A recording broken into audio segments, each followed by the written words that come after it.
Where to push to talk?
Who am I saying hello to? Hi. Hi, Pony Chick. Wow. I'm getting old.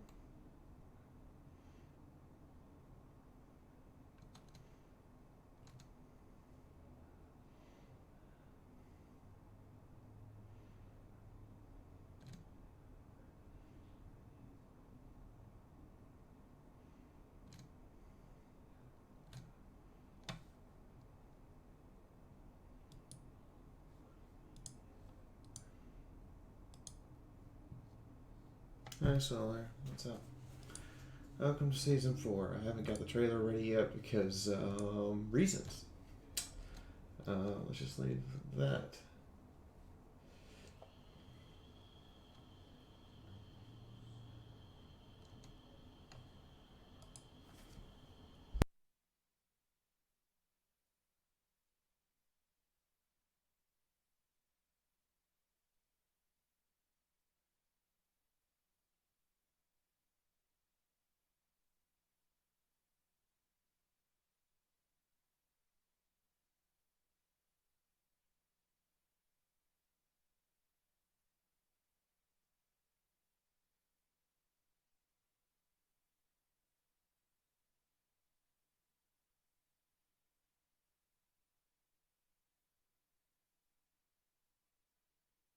Boop. Hey, Dana Dasho. And Faye. I am alive. That is more than good enough to have these days. Hi, Horse. Uh, I heard from Moon, hoping Moon actually shows back up. Because I asked if he was okay, and I just assumed he was taking a nap, so he just went silent. Or he probably just went off for a honeymoon with his bottle of mead.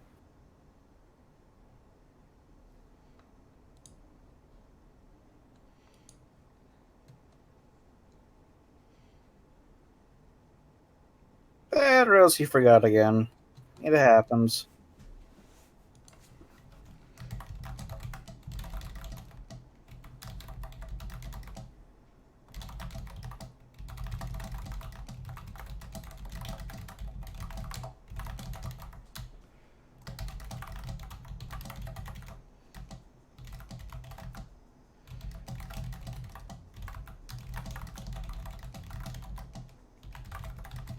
Greetings. I'm Rowan. Long time no see. And So, hello, Averna. How you doing? I'm doing all right. Mm-hmm. Ah, the new year is upon us. Indeed.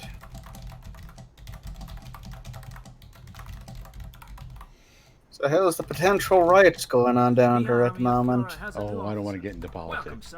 Yeah, it's Politics doesn't are look- banned from this Yeah, politics are from banned from convention tonight. period. Yes. Unless you want a gag order, which I'm pretty All sure. I will say is it does not look pretty on the nose. It's just people being stupid as usual. It'll be fine by Mhm. tomorrow.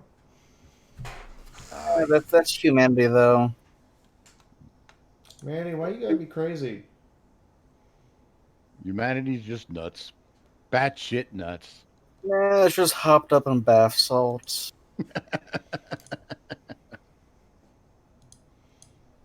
The army of Fiora has a new Lynn officer. Zabi's been here as Welcome, long sir. as Pony Chick. Arr. Korox Aura. Yeah, it's followed Equestria. Hi. Hey. Yes, Moon is our local potato. He's a good potato. He is the best.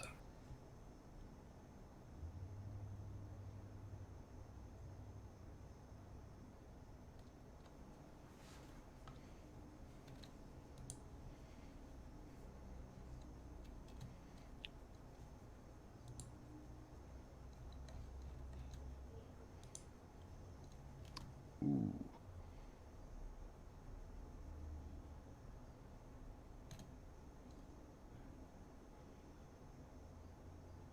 We're at 94% of hype train. Nice. I mean, it's a start. Yay! Wait, we got a hype train going? Yeah, thank you, Sketchy. Woohoo!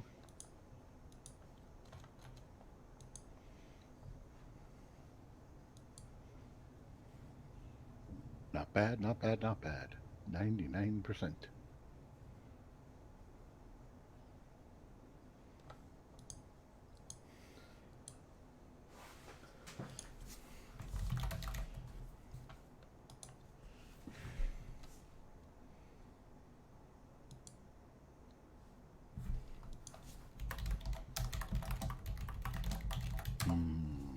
Yay! There we go, 100% hype train. Yay. On to level 2. Nice.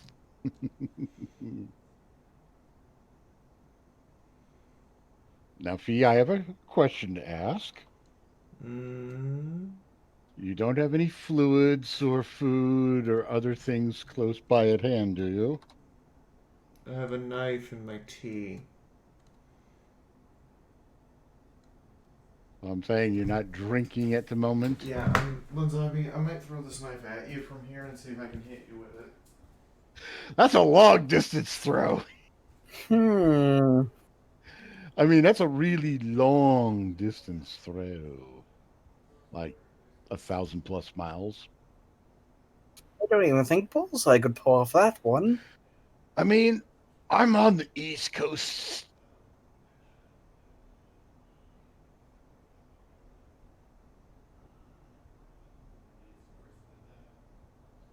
Warning! Warning! Stream tip overload. All hands, prepare for exploded broken Fiora in And she's 5, all the way in 4, in Nevada, 3, so that's quite a long 2, long 1. knife toss. Detonation imminent. Good. Plus, I like to watch the bouncing tank. Nice. Ooh. Deep fried Reaper innards. That sounds tasty. Hmm. Linzabi, did you ever play the original XCOM games? I have one of the XCOM games, one of the early ones, the Enemy Unknown. Ah, wait. I was talking you like UFO defense days. Oh no, none of the old DOS games. No. Okay. Yeah.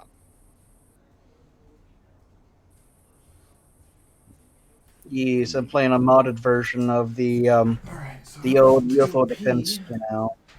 and to finish getting the air out of this tea bag so it will sink. What did I miss? Mm. Hello, Moon. I've Hey, got man. Moon. No, I Hi, don't think it's Moon. Moon. Is it Moon? Yes, he's here. Moon is Yeah, there's here, a but he's moon. lit up like a firework. Oh, okay. Yeah, and we can't hear Hear a him. word he's saying. I'm going to assume. Damn it, Oh, Discord. I'm going I to think I assume just that I actually have to throw this knife from here to see if it'll hit Linzabi now. Well, I just heard Moon's sigh, so his audio is coming through. Mm.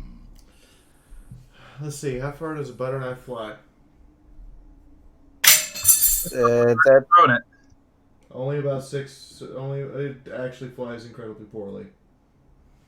Yes, the aerodynamics of butter knives are really, Test. really bad.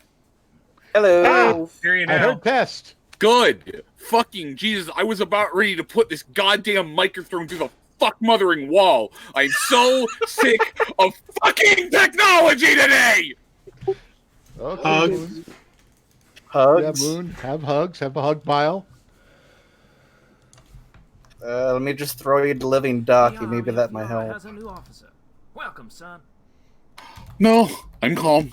I'm sorry. I'm gonna go eat. I'm gonna go finish up. I'll be back in 20 minutes. Duke. Sounds like a long day for Moon. Mm. Yeah. Yeah.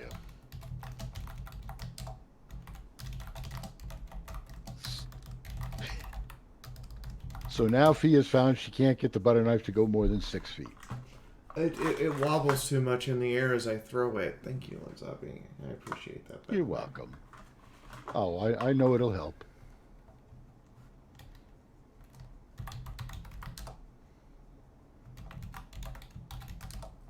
Also, spiced lobsterman soup also sounds delectable. Mm. Then again, they're technically sapient, so... I mean, they're giant lobster people. There's something wrong with eating them. It's like eating a cow or something. Hmm. Ah. And then there's just the classic deep one pie.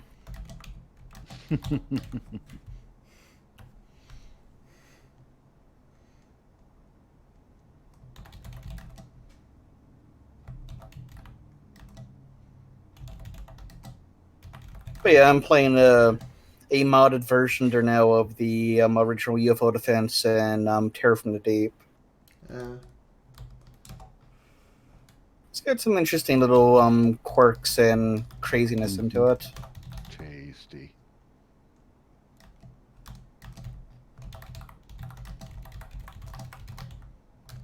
But yeah, this one is set 600 years after the Aliens one. Basically, they went and they defeated us in UFO Defense, Terror from the Deep, and the third one. Well, I mean, there was the enemy unknown. And I don't want to. No. We don't talk about anything after Terror from the Deep. Hmm. We don't talk about that. Yeah, I've had to deal with a lot of BS from that game.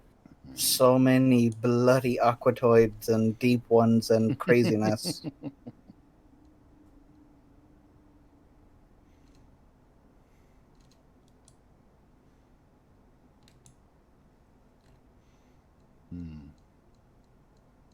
Sounds like Nyota worked out last time a bit.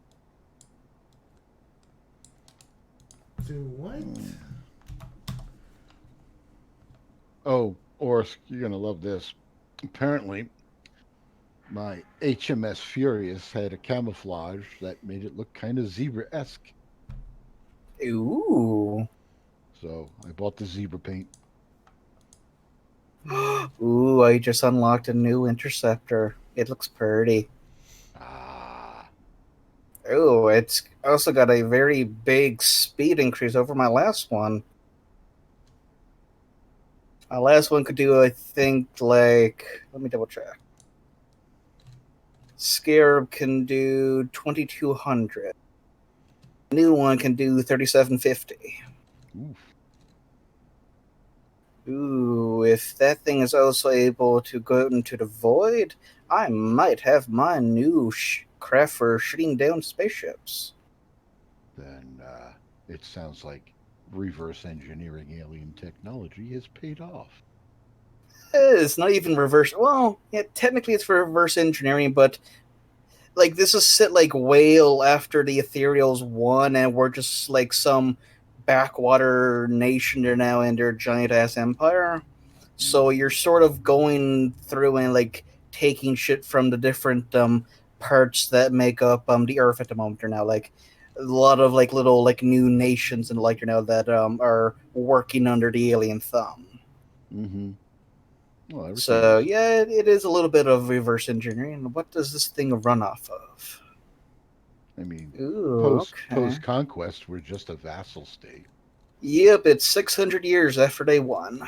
So you're also dealing with the Earth. Well, apparently, like the Earth nuked itself into oblivion, so a lot of radiation is everywhere, a lot of mutations, and a lot of really fucked up shit's happened.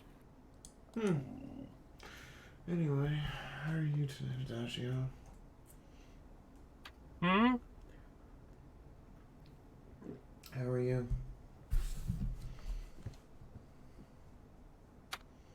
I'm looking forward to game, kind of distracted. Why are you distracted? I mean, aren't I always a little distracted? Did the hype train literally give us an emoji that's basically Chuck Norris's foot kicking in a door? Yes. Say that, but Chuck Norris is actually the promoter of World of Tanks right now. Yeah. So it's called it is called Hyperkick. This thing is not as tough as my. But it does have room for more guns on it, though. I got 2 light cannons and 2 missile racks I can put onto it. Mm-hmm. Definitely good. Ooh, it has a dodge bonus. Yay. Nice. But yeah, it is the Hunter Killer in this game. Doesn't look too bad of a craft.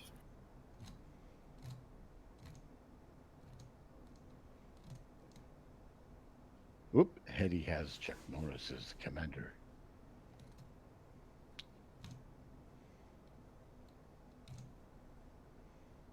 Well, What the image that it uses. It looks pretty nice. well, I mean, from what I saw of the advertisement, it's Chuck Norris Walker Texas Ranger style. Ah. Oh no, I was posting the Hunter Killer I just got. It looks nice. Where'd you post it? I'm into live stream crazy. It looks pretty decent. It's got a decent acceleration, a good max range onto it. Ah.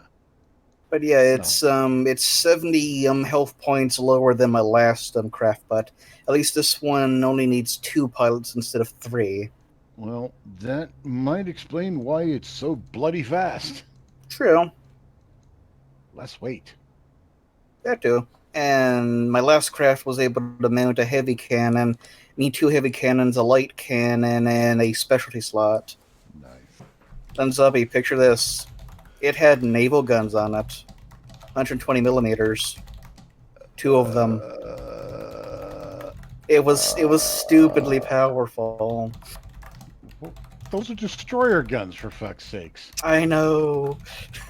They're literally called naval cannons in this game. They're like, that's silly, but that's a hovering craft, so I can sort of see it working because of lyrium bullshittery. I fail to see the Yeah. problem. And I also had a Gauss cannon in the light slot, so with this one I can now mount 2 Gauss cannons and probably... I don't even know what missiles I got available at the moment. It's been a little while since I last had a craft that had missile capacity. Mm-hmm. Anyway. On to other news.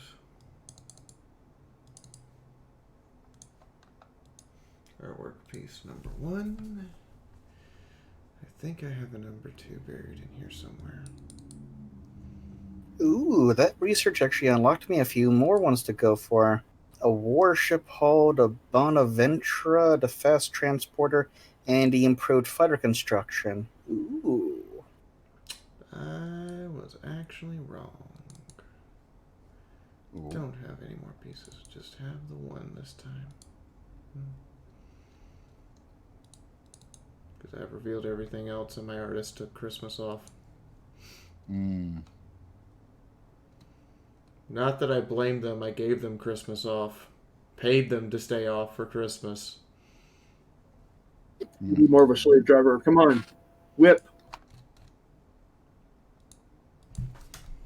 Ooh, Or not. If I go to, okay, if I go down the improved fighter construction, I can get the armored fighter. That'd be nice. Improved fighter, high agility, long range interceptor. Ooh, a few good ones I can lock here. My only thing I can say about this mod, though, is they don't give me enough research slots. Like actual researchers, like the buildings that can give me them are few and far between. I'm running off 19 of them at the moment. Anyway. That's... Oh, sorry. No, Hitomi, I'm human. I give my people time off and pay them Christmas bonuses. What do you think I am, a monster?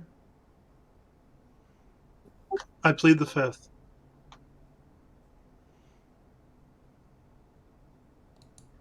That was a bad joke. But anyway. How are you?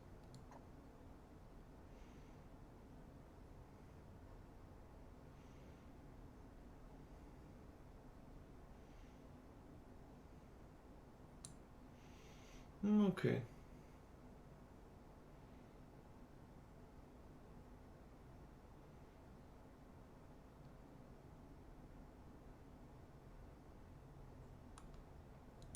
Oh shit, that thing has an inbuilt cloaking device.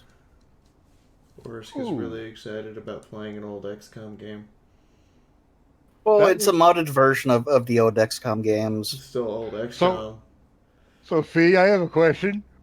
Why does Sunrise look a little upset? Because the kids broke into their Christmas presents.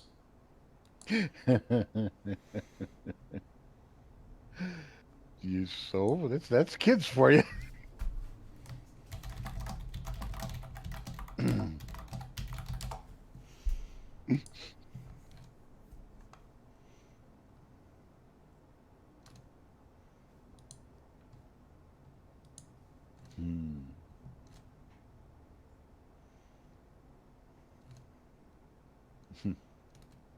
Well, tell me if you're self-employed, it's all on yourself.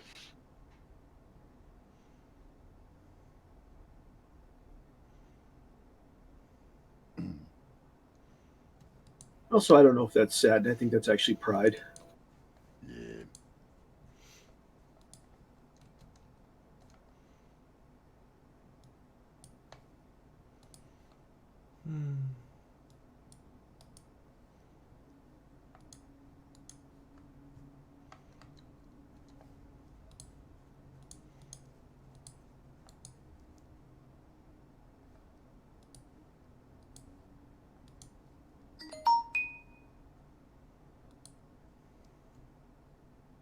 Somebody rang. Really, YouTube? That's a 4-year-old video. Alright, I guess we're gonna do this again.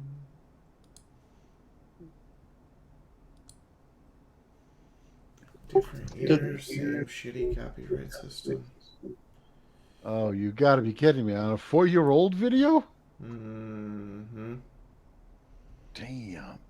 Video from Nightmare Nights. Jeebus. It's the bots these companies have just trolling YouTube for anything they can claim. Have you gotten any hits on your own songs yet? Yeah, one, and we immediately counterclaimed that shit. And it's Yeah, only the one because- that we did most recently. Good. Gotta crush those bullshit claims. I've heard of a couple other people having that same problem. It's like their own material, their own song, they put it out, and someone puts a copyright claim against it. Yeah, because there are people who want to steal your shit from you. I doubt that they're trying to steal anybody. They just don't even. They're just putting claims against anything and everything. Oh, there's music in it. Let's put a copyright claim on it. Yeah, it's just them spamming out the claim in hopes that you won't fight it for fear that you'll lose your channel. And our response is, our actual legitimate response is always, fuck off, fight me. Mm-hmm. So we do. We put in the counterclaim immediately and tell them to, prove it. And I've only ever had one of them actually require me to fill out a form that says, fine, sue me, and then they don't sue me. Yeah.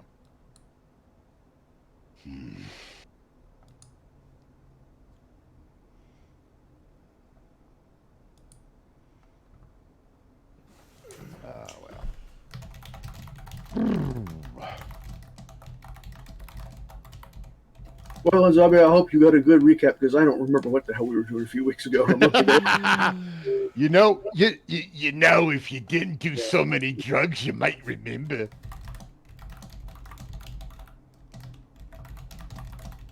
That would be a bad side effect. She doesn't suffer bad side effects from drugs.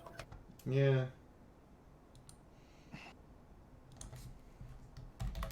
Well, I mean, come on. The Army of Fiora has a new officer. Welcome, Less sir. a bad side effect, more like the result of, well, you're too stoned to give a shit.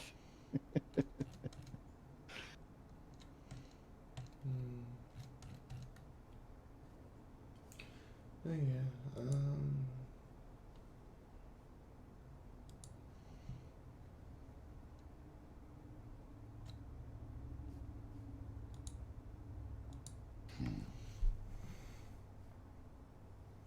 Well, I did enjoy we put my. in a counter. What the fuck is this? Hmm? They haven't responded to our counterclaim yet, have they? Hmm. Yeah, Well, this at dispute least- was submitted on December 22nd. They haven't responded yet Mm. because they know they can't win it, so They they're got just no- letting it sit there as long as possible. Yeah. Oh, I did at least enjoy my white Zinfandel this New Year's. Hmm. It's a good wine. Yeah, you raised me up as a copyright claim on it.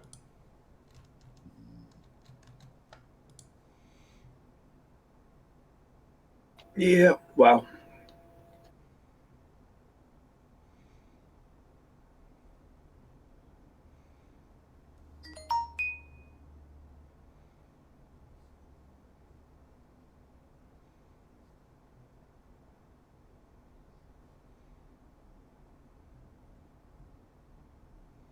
Just drinking, buddy, because the last time we had a stream was last year.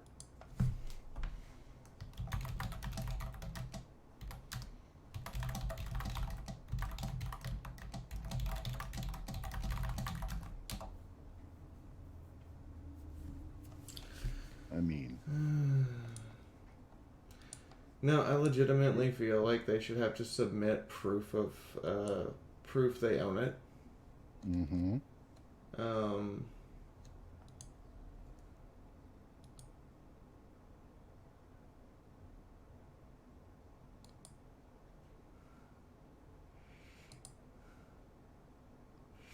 Yeah, I don't disagree with that. It's this way the system's laid out. It's put on the onus of you who owns it, who has to prove it, which is kind of stupid. Yeah.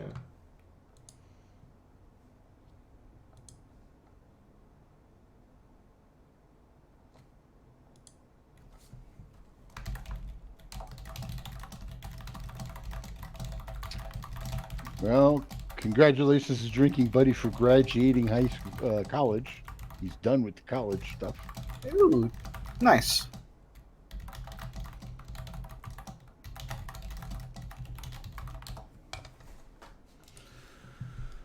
Okay.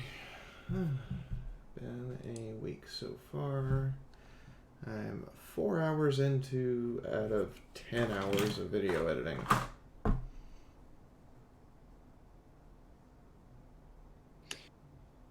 I agree with Hitomi. Until the dispute is over, if they're getting money while this dispute's going on, they shouldn't be getting it. It should be No, no frozen. one's getting money. It's getting held in an escrow account. Right. Dispute automatically ends on the 22nd, regardless if they respond or not. If they don't respond, they can never make the claim ever again. Mm. Yeah, people are doing the shotgun approach to try to get revenue from videos they otherwise really have no claim to. Mm-hmm. I'm just hoping you don't fight back, and then the moment you fight back, they're just letting it sit there and not responding till the 30-day mark is up.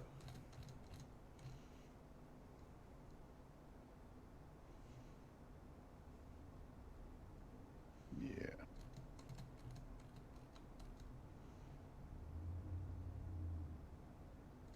Yeah, that doesn't seem too cool to me. It's how the system has worked for years, and YouTube hasn't fixed it. Nope.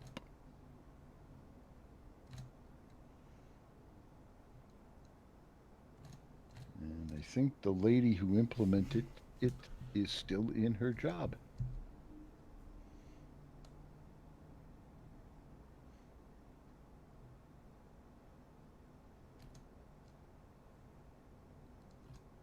Used to be you'd say, it ain't broke, you don't fix it. And nowadays you say, well, YouTube's not broke, so they ain't going to fix it. Yeah, they're not broke.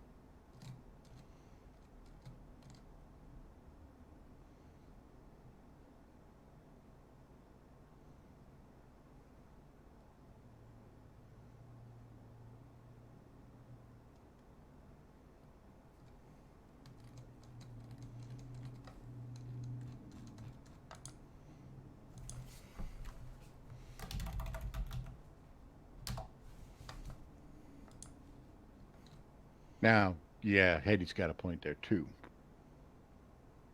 But Oh, yeah, it should be there to protect the music industry? well, Or the owners of the songs, anyway. it's supposed to be there to protect the owners of the songs, but music industry's been using it to be able to make sure they get all the money they can get their hands on.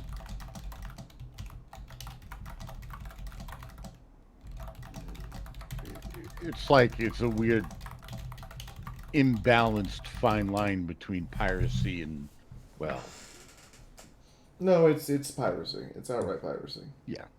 They're Yeah, master, you're stealing my songs. They're literally stealing from us, the people who made it, for their own personal benefit, because they feel like they can get away with it. It's straight up theft and piracy, but being done by people who are corporations. Yeah, they're talking about the fact that they like to claim it's all against piracy by people outside the industry when they're the pirates themselves. It's always the foxes in charge of the henhouse.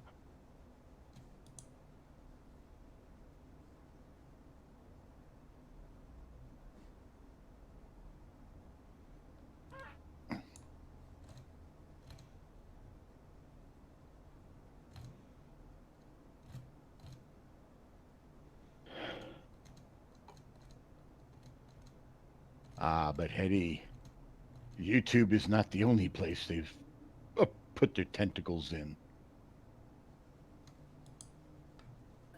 Now, let's not go down hentai. Come on. Hey, even Samuel L. Jackson watches hentai too.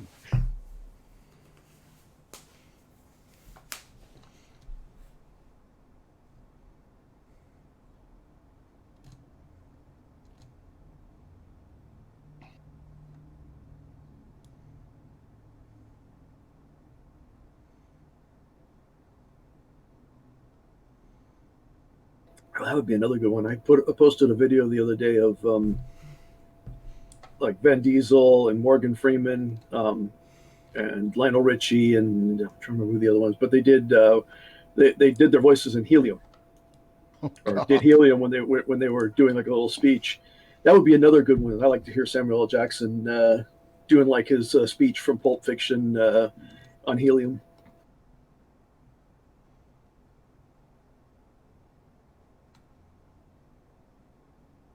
Hey, Hetty. Those of us who are suspected Mafia Dons do not necessarily mean that we are the Mafia Dons. And we will neither confirm nor deny. We plead the fifth. You're sus.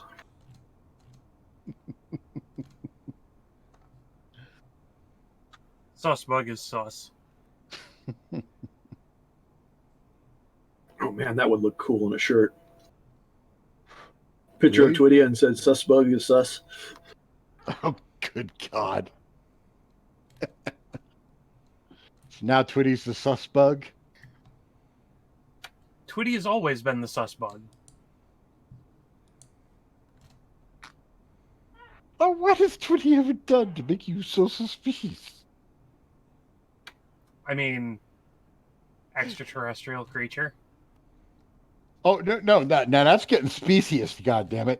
The zebras, they have this thing about that. And what song would that be? No, not song. It's like, why zebras got to be so racist? Ah. I mean, considering they were subjected to it, they're just paying it back with interest. But the aliens had nothing to do with any of that. If you actually look at the lore behind the whole 9 yards, the aliens were the instigators of the war that ended the world in the original Fallout campaigns. There's still a jury out about that. That's one theory. It's just one. There hasn't been any definite. Because it seems like the aliens also were doing a lot of studying rather than instigating. Yeah, I haven't beaten Zeta, so I can't say anything on that. But I think there was also another theory that Voltec started the war so that way they could get the nukes. But I think that's relying on 76 information. Those are the two most prominent theories as to why the nukes actually started flying. I mean, to be fair, I don't actually count anything that comes out of 76 as being canon because 76 wasn't originally supposed to be a Fallout game in the first place. It was actually a completely different project that when they realized, oh shit, the fans are going to riot if they don't get a Fallout game, quick, slap a Fallout paint job on this and make it work. Yeah, But, hey, that's why I added the secondary comment of where I just kind of petered off. Well, considering all the twisted experiments Voltec was doing, To get sidetracked, get off from that subject, I would just like to point out that even though my character supports, and I have no problem with Twitty, Twitty is by far the worst thing that ever came out of Quickstitch's mouth because he was always such a gentleman. I know, right? I know, right? And when MT says something about getting off. Okay, now you lost me. Lore horse is lewd horse. Ah.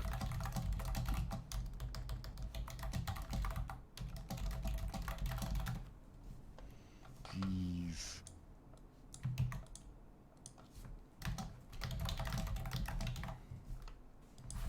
We had to get to the lewd zone, didn't we? I mean, it's you guys. That's automatically assumed. Mm-hmm. Although, definitely, I think the party has met worse things than Twitty out there. I mean, there Yeah, was but nothing worse Gexzilla than back somebody from breaks session. Yeah, Gexzilla, Raider Ponies. Well, okay. Coming out of Quickstitch, are we talking physical things? Or are we going to be talking ideas? I'm just Why saying. not? Yes. I'm just going to say anything that came out of his mouth because he always had great ideas, but he was always nice about it. But I mean, technically, wasn't Twitty technically not his idea? It was technically no, but the root idea. Twitty still came out of his mouth. Still came out of his mouth. Yep. Yes, Twitty still came up through his throat, out of his mouth. Yes. Hey, better up than down. Yeah, unfortunately, Twitty's sibling wound up going down and became Jifflepuff poop.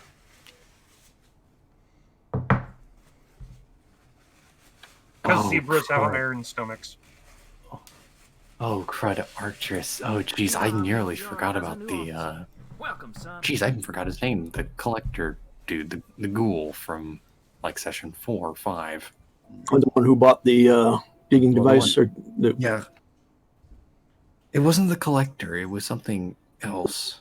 It was like the curator, I think. The curator. Yeah. The curator, yes. Okay. See, I can understand why I can't remember it because, old, but you're the history keeper there, MT, so you better get on the ball. Oh, hang on. I've crammed nearly in it. I've crammed to half of Act 3 of Starlight Over to Trot in less than a week. Cut me a little bit of slack. I've been theorizing, and Cinder's occasionally just kind of poking me and then watching me proceed to just go She genuinely loves the fic. It's pretty good, and it's supposed to be coming to an end, so I'm trying to kind of speed through the whole thing. Yeah.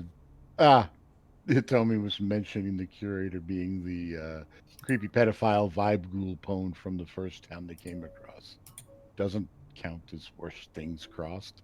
He's not wrong. No, he's not wrong at all. I'm actually curious what the curator is up to. It's been 4 years and we haven't seen him again. Well, not in game. No. I'm pretty sure he's been collecting more stuff. I'm sure it's only a matter of time before we run across him again. We also have a moon fee.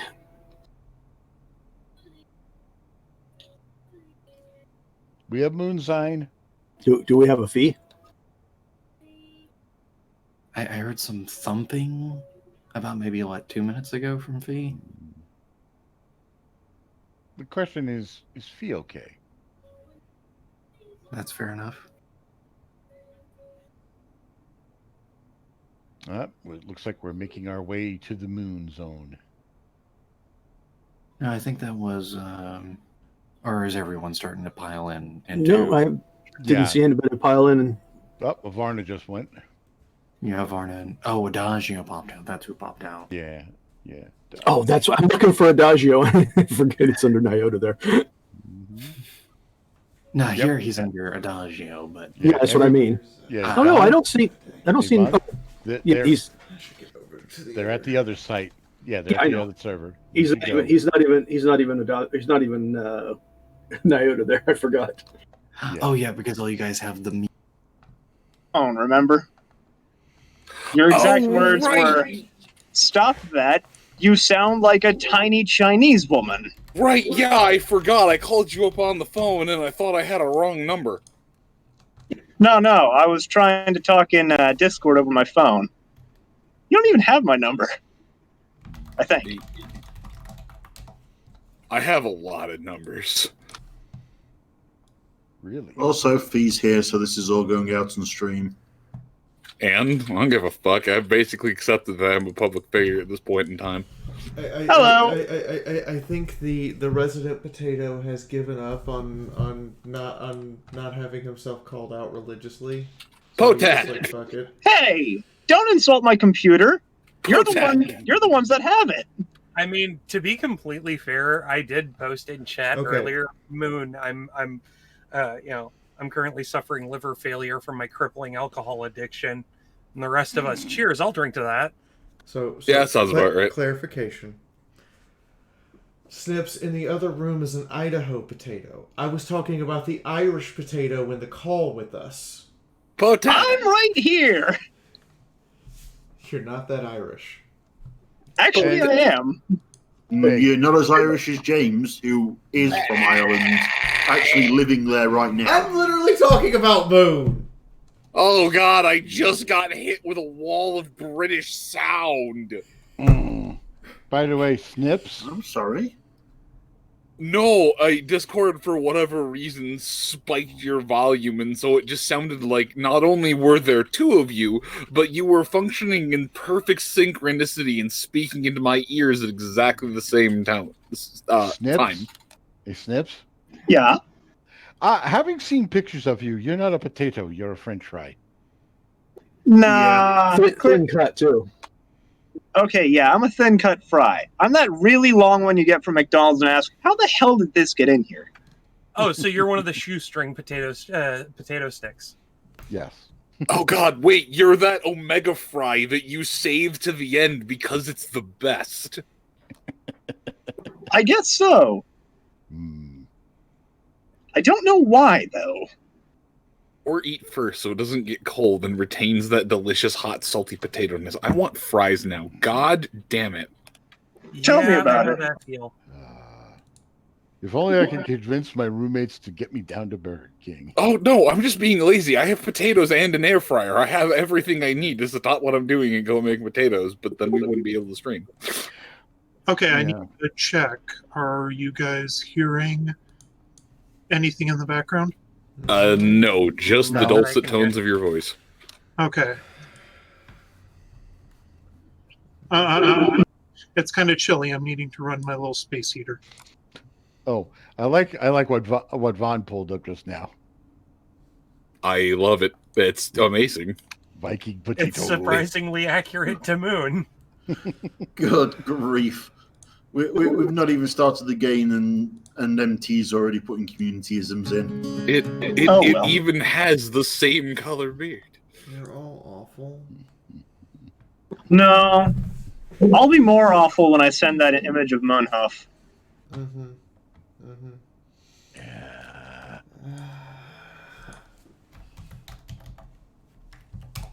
Hey, Hetty, can you turn down your gain just a little bit? I've managed to modulate everyone's volume on my end, but yours. Fee, stream-wise, how's my volume? Your volume's fine for me. Yeah, I know it's just on my end. You're very good. Actually, loud and clear, Eddie.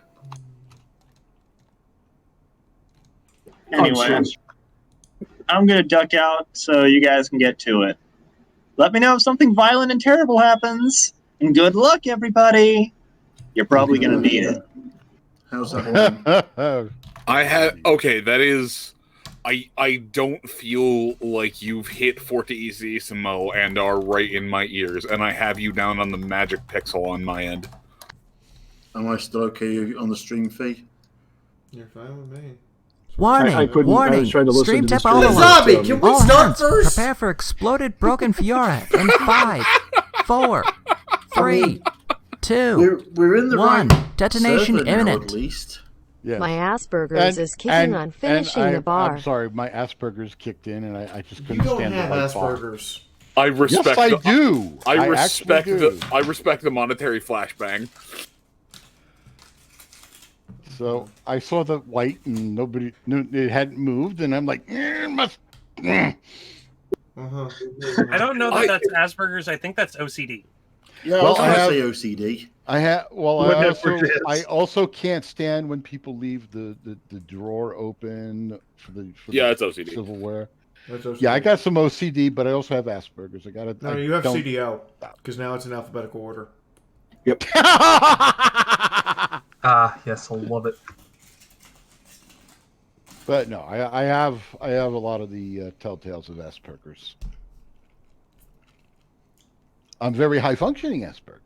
And go ahead and hit the button. Sorry, I can't get over the concept of you or fucking Sun and Fun just taking a whole bunch of 300-year-old bits, wrapping them around a flashbang, and just basically not only is it loud and shiny, but it does the Assassin's Creed thing where you just showered the area in money. Just to answer the question on wait till the game starts before You know, the tips, the well... scary thing is I can actually see that. I mean, largely it would just be, why is she shooting us with money? But it would make a beautiful noise. It's paying it back. Ah, the intro has started. Why do I even bother questioning my sanity anymore? I actually have beer tonight.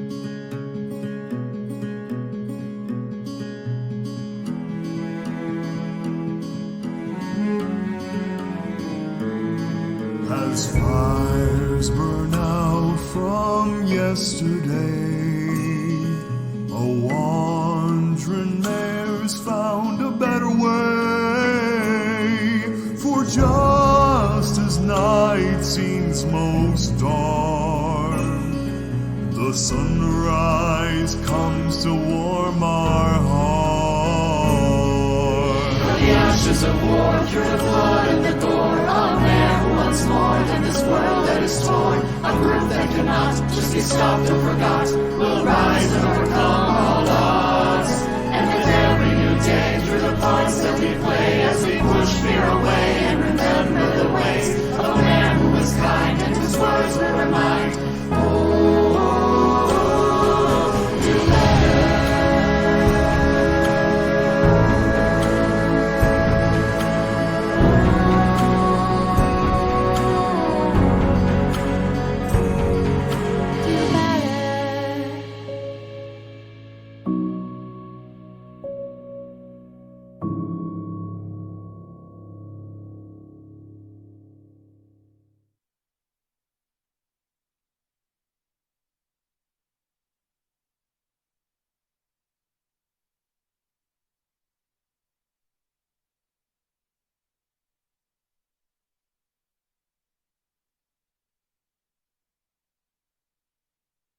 I know, stream. You're watching me commit some fuckery. Give me a minute. Do it.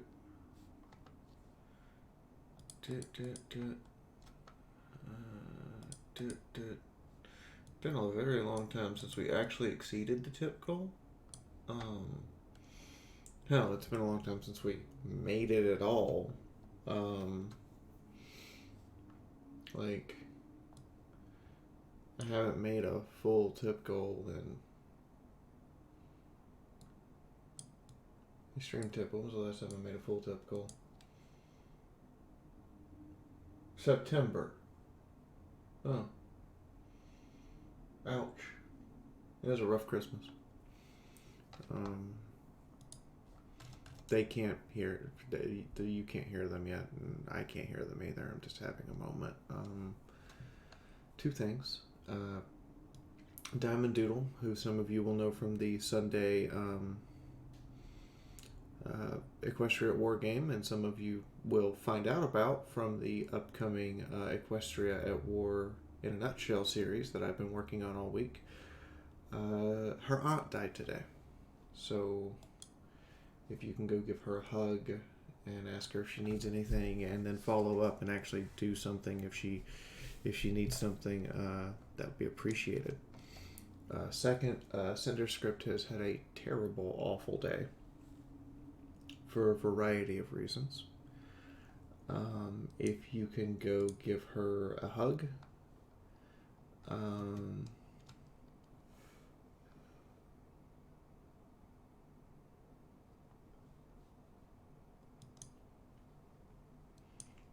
that would be that'd be great.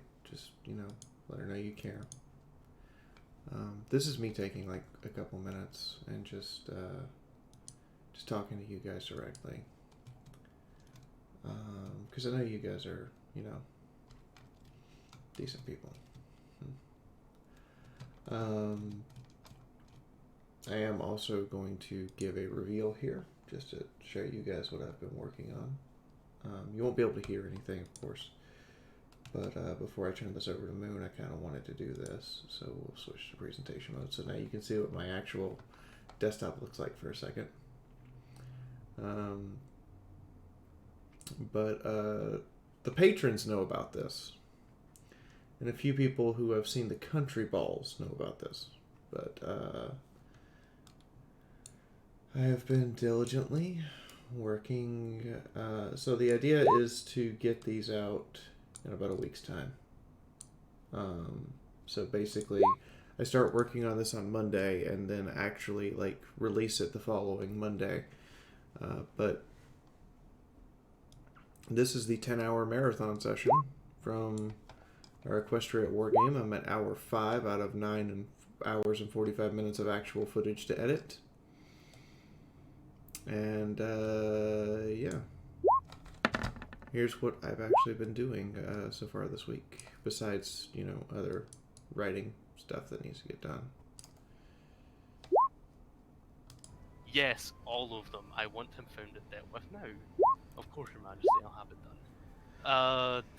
You didn't hear that. There's no spies coming to your country, don't worry. After a long 40-year reign, the Griffonian Emperor Grover V passed away in the Imperial Palace. Once a brief period of utter chaos in the capital ended, a proper Regency Council was established to guide and care for the Prince Grover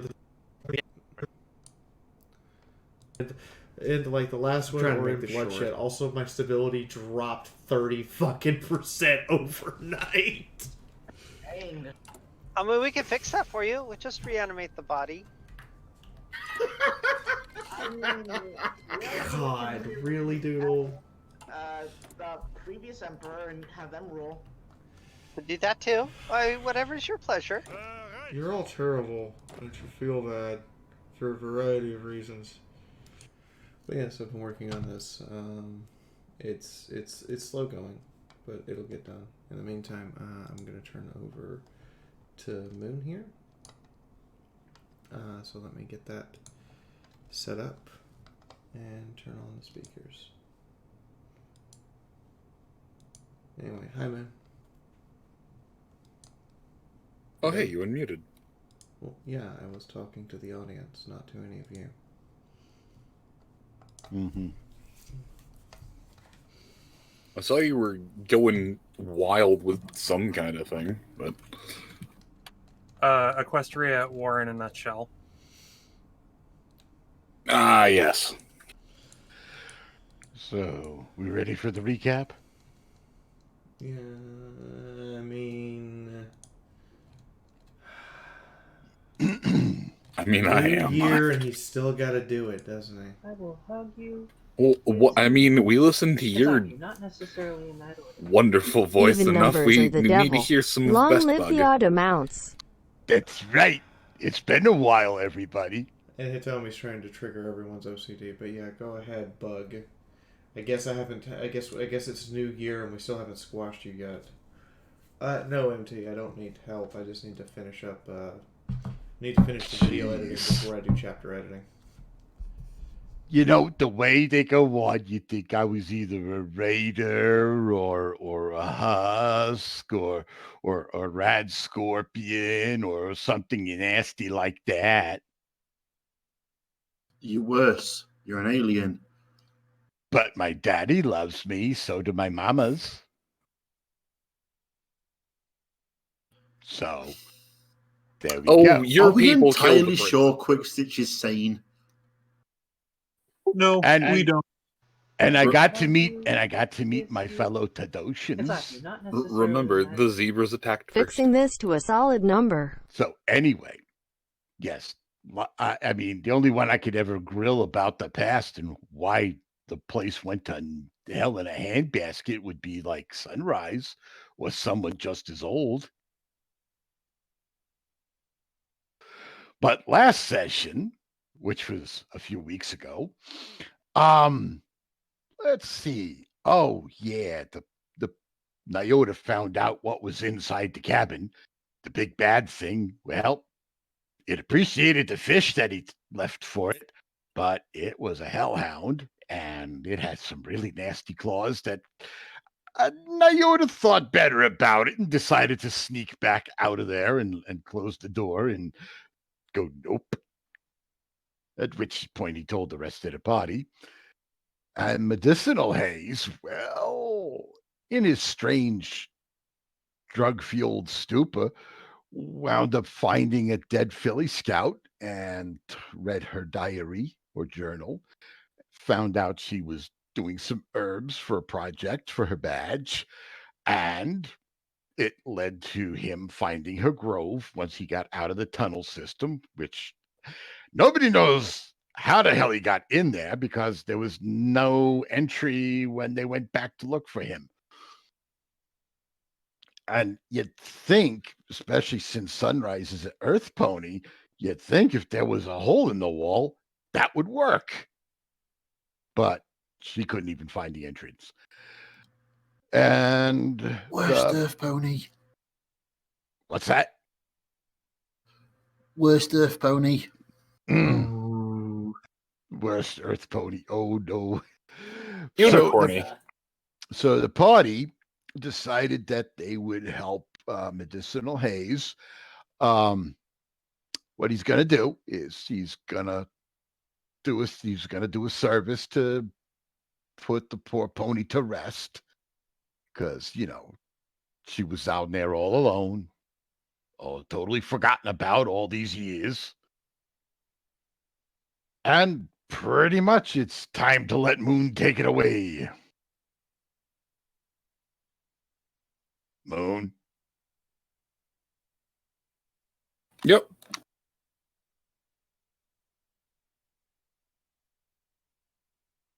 It's on you. It always feels like there's more to the recap, but no, you usually get it just about succinctly. Hey, not bad for almost a month. Yeah. God damn, it really has been that long. Moon, you say that every year so far. I'm just saying. I mean, look, I could try and do the whole new year, new me thing, but do you really want to have to reacquaint yourself with another insane DM? No, I honestly don't. Also, the fact that if you said new year, new me, we'd all look at you and go, liar. No, actually, honestly, we would all be scared. I finally decided that that if we ever have another in-person convention, I'm going to offer up my hair for a charity donation. And as I'm saying this, I just hear Vital off to the side. No. So apparently we are. Winnie City has elected to go forward and has convinced several local hospitals to provide vaccines for people at the door. I'm not sure if that's 100% accurate or not, but if they actually have, that would be really cool. Hey, that's definitely something to look forward to. Hot damn. Yeah, no kidding. That's nice. But at the very least, by June, I imagine most of us will have received our vaccine.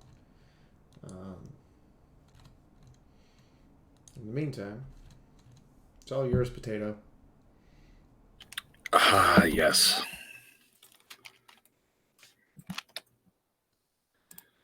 Let's see. Make sure everything. Oh yeah, that still says Cat Fundo. I was not expecting that.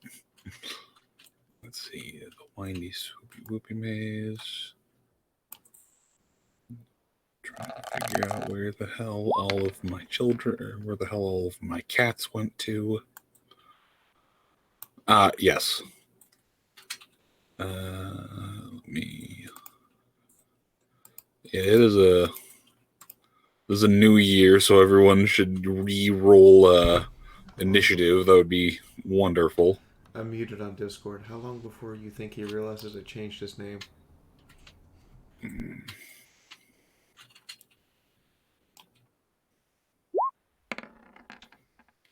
Of course.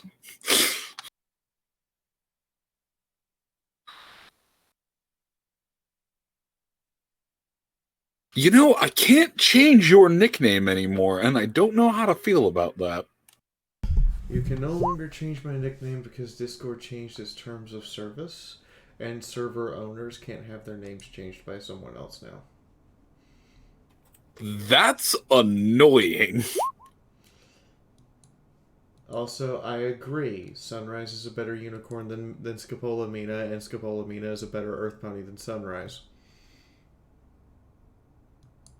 Yeah, I gotta make good memes every once in a while, right? I was unaware I was unaware this wasn't your first good meme.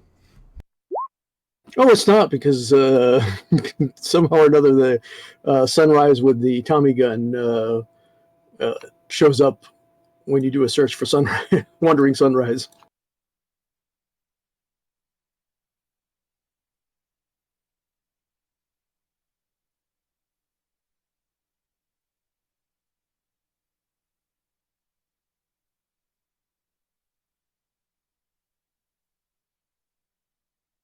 Okay. Well, at the very least, I can still change nicknames in Roll20. And apparently my Roll20 is actually broken.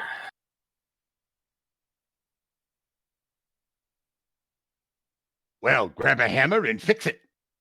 I am. I'm going to re-log because it's not working.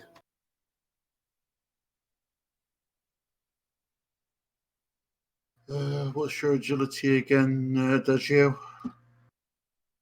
More than you? I mean, yes, but seeing as we are the same, should probably note it.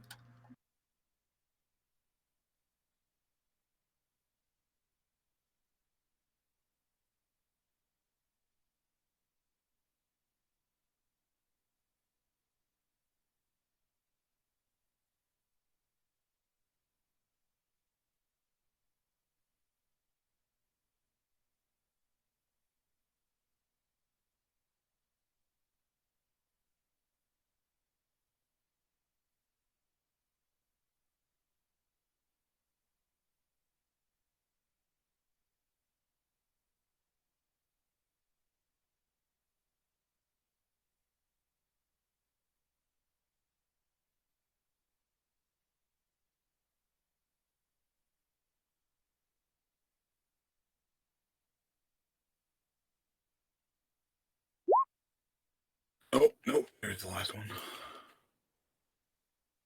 Mina with the fuck you, I go first.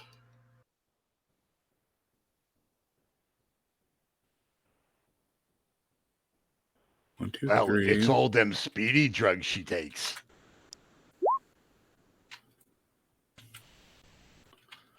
Oh, okay. Okay, there he is. All is right in the universe.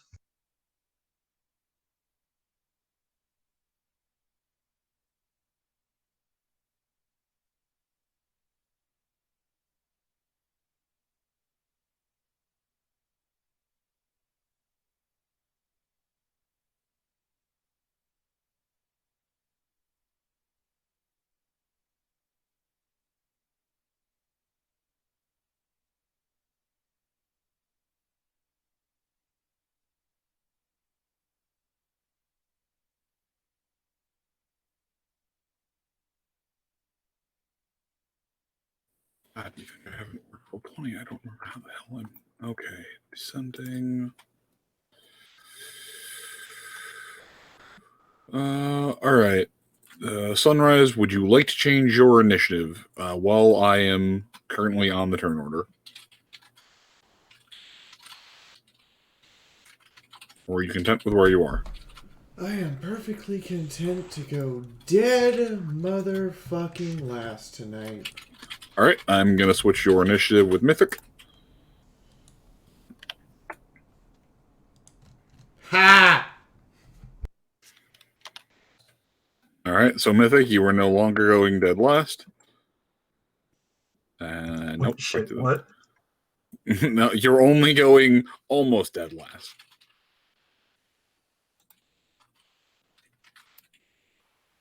Also, Naoto should probably be above me, but Adagio's not put his agility in.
could. Ah, yes.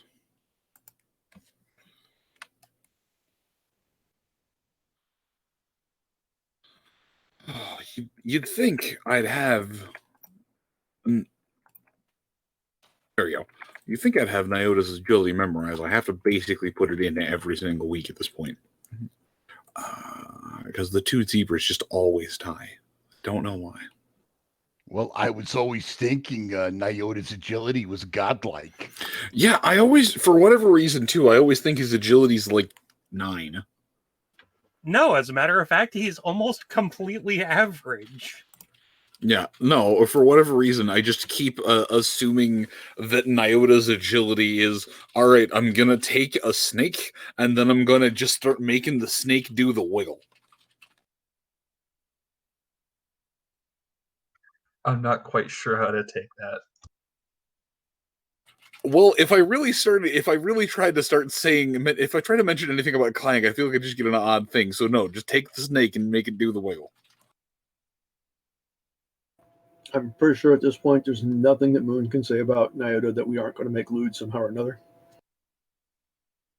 Let's face it, is there anything any of us could say about anything without one of us turning it lewd somewhere along the line? He's right, you know.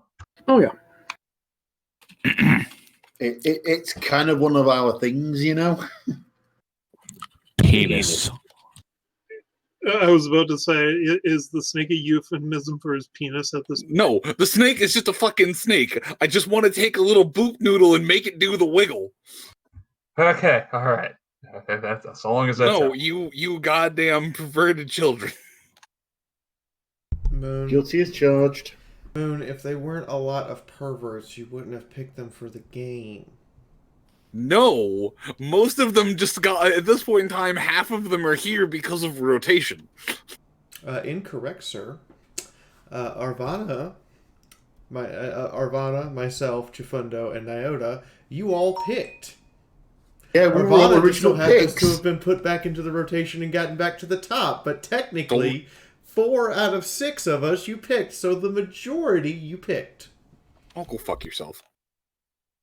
When and where, handsome? No, I said fuck yourself. So here, let me give you a mirror, and I'll help you start doing some stretches. You're welcome. Also, just to go along the line of how bad we are and terrible we are, because I am one of the replacements, I can go ahead and say this. Now I want to take a sunrise picture or head and put it on top of one of the snakes from XCOM.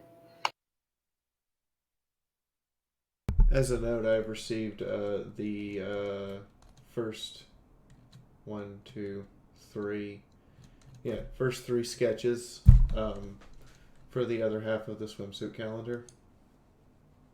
I'm generally opposed to reptiles with mammalian features, but alien teddy snakes are where I make the exception. I mean, from a logistical evolutionary point, no, they're xeno creatures. Normal Earth biology goes straight out the window. Even still, if you take into consideration that standard Earth biology may be the standard of life, having an upright position means that having breasts is actually evolutionarily advantageous. You don't have to justify the xeno titty snakes. There's xeno titty snakes. We can just accept them and move on. I mean, good on you for trying to science them, but just xeno titty snakes. No, they've actually been scienced. It's something that was brought up in a Skyrim or like an Elder Scrolls lore video. Why do Argonians have breasts? All right, listen, stealth fisting.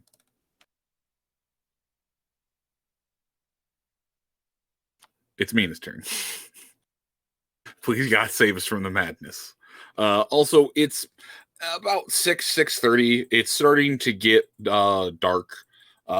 There is still some vestiges of sunlight in the sky, but it's fairly obscured behind clouds. A peek through here and there. It actually does. The setting sun, there's enough distance between the horizon and the cloud line that some of the fading lights of day paint their way over this area, And it really does a number with the various different shades of green, the assorted, just different foliage here or there. It really brings the place to life.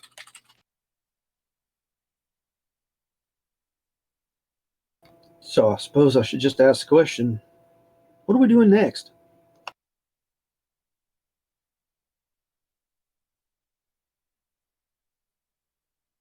That's for all of. That's an interesting question. Are we just going to simply relax for the rest of the evening? Are we going to try to go after the sand dog in the cabin, or? I mean, I thought we had voted to leave it alone. That's not necessarily bothering any pony, and I don't see the sense in going after it, but also I don't want to leave someone in that kind of state either. So That's hence why I go with what's next. Why poke a sleeping hellhound? It's not even a. It's not a hellhound anymore. And shut up, Peanut Gallery. Hellhound enough. Yeah, but it's not a hellhound yet. There is a distinct difference.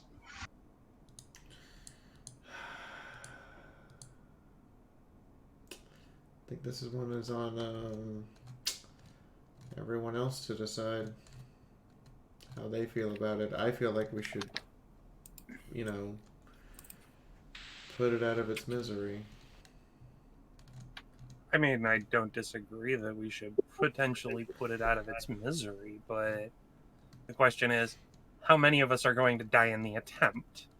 That's a very good question. Quick question. What was in the cabin? A giant mutated sand dog.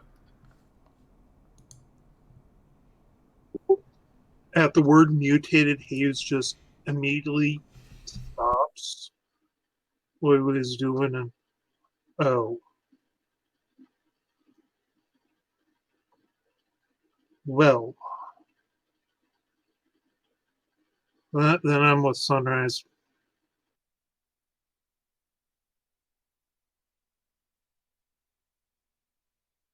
Is this the part where you tell us that you can fix that?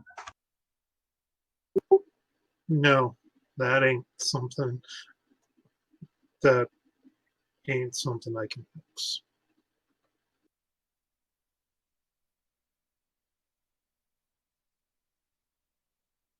I mean, to be fair, out of character, I'm tempted to try and figure out if we could spend enough time here to rehabilitate it into a functional creature.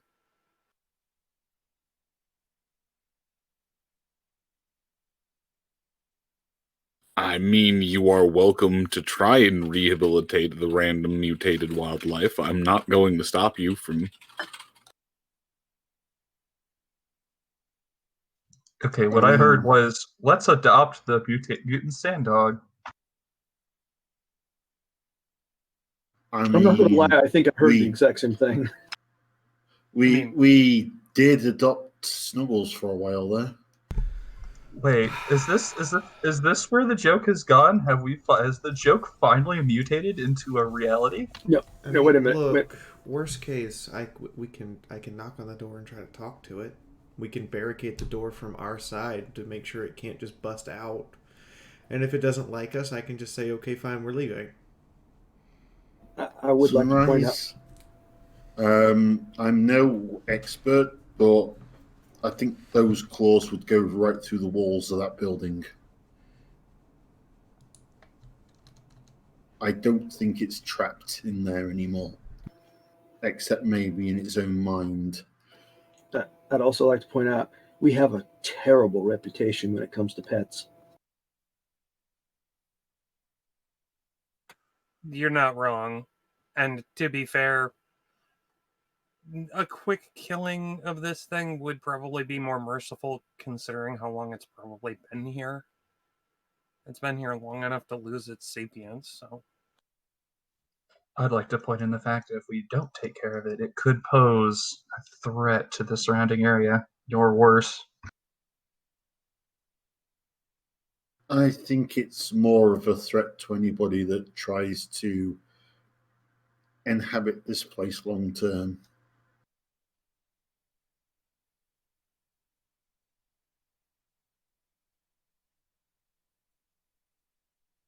I mean, I'd take a live and let live attitude towards it, but I will support whatever you decide.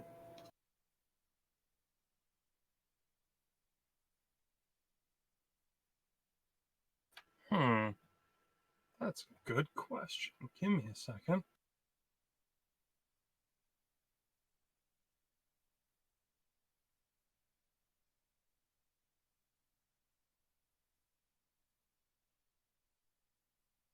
I am not running the Wildlife Adoption Society President Wondering Sunrise. No, Linzabi. Bad Linzabi. Mythic does have a point, and Chifundo does have a point. We could probably tear through the wall. Well, apparently MT took my idea and put a sunrise head on top of a snake. Because of course it is MT.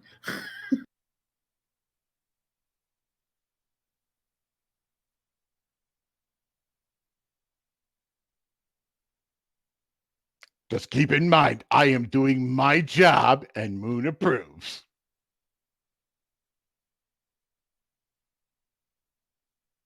That face on that snake, though.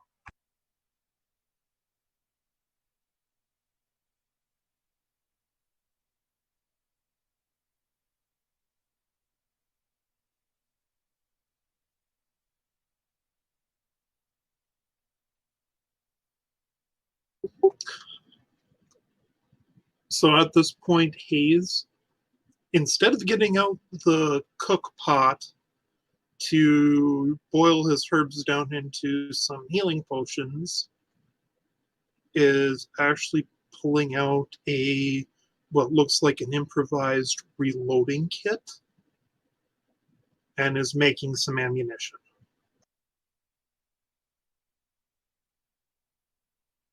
All right, give me a mechanics roll.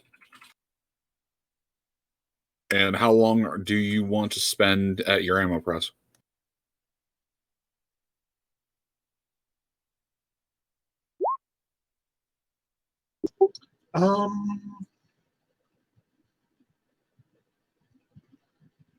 He'll spend the night doing it.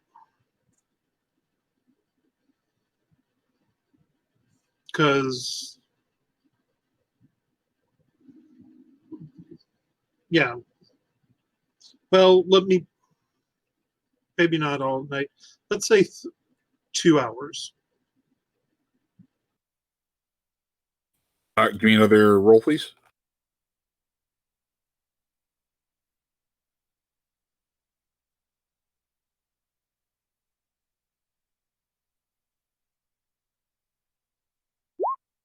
And what kind of ammo are you trying to crank out? The special ammo. For which? I mean, what type of ammo? What caliber? Oh, the plus P rounds. Okay. Yep.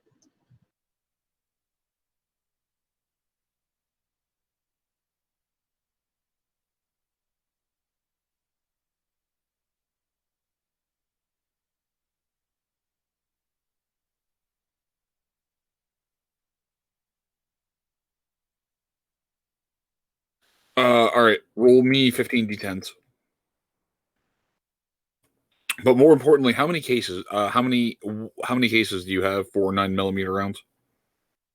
He is willing to convert some of his existing 9mm rounds. Okay, that's fine. How many empty cases do you have, though? Because the converting's still going to take a little bit of time.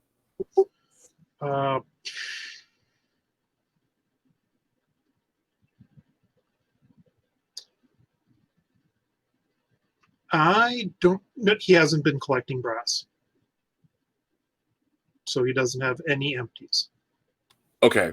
Yeah. Okay. How many 9mm rounds does he have? 280. Okay, over 100. Roll me 8 d10s.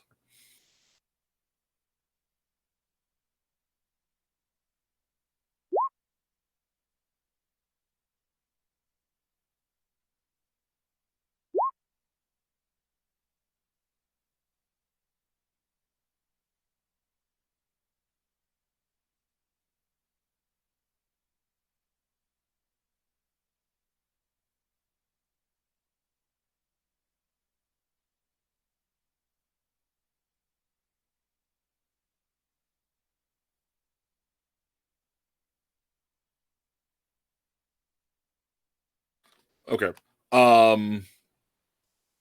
Yeah, I thought you had a whole bunch of casings. That's why. All right, you are able to convert 31 of your 9mm rounds into 9mm plus P rounds. Okay.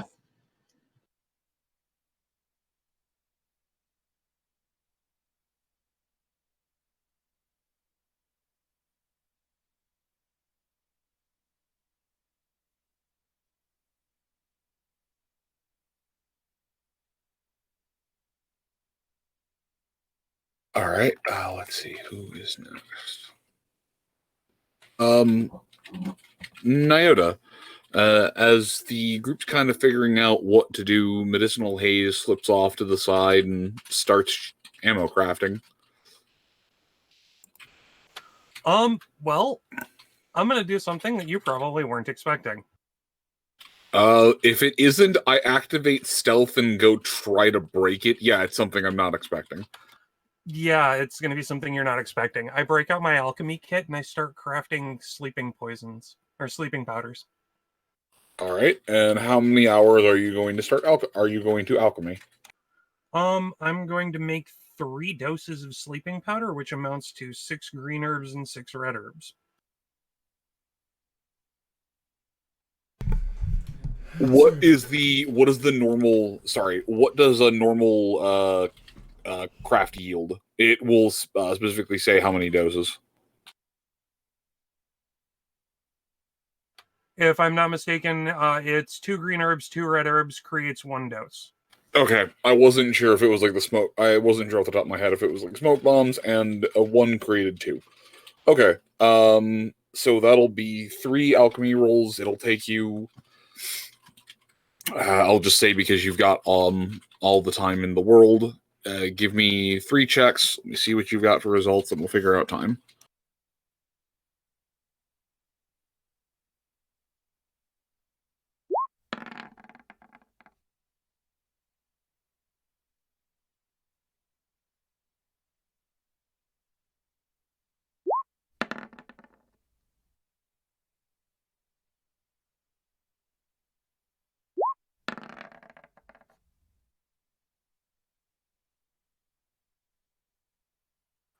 Oh, okay then.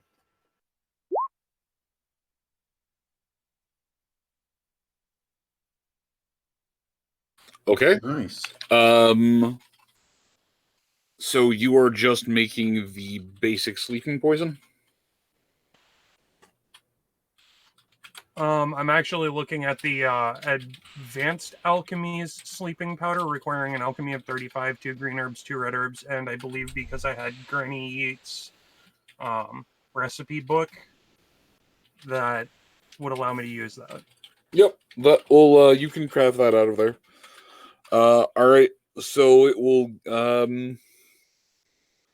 You can either get 2 doses, or it will return. Oh yeah, no. What am I doing? God, I have been looking at mechanics for too long. Yeah. So you pull.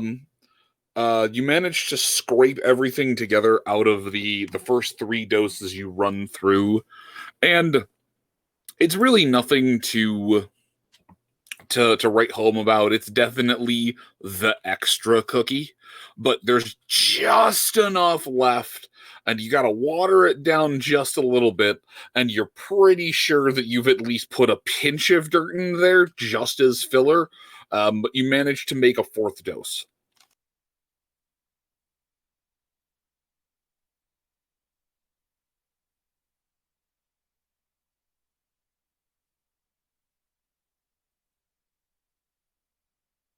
But that will definitely take you 2 hours, at least.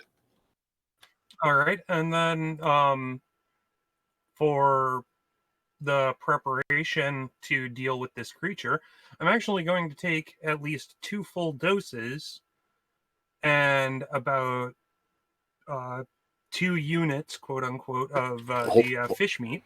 All right, I will get back to you with that. I'm just giving everyone a run through just so I can try and figure out where we are. I just figured I'd make this all part of the thing that I'm prepping. Okay, fair enough. Go ahead and finish your thought. Yeah, So I was going to butterfly open 2 units of fish meat and pack 1 dose of sleeping powder into each of them. And I'm going to hold on to those until such time as we decide what we're going to do with the creature.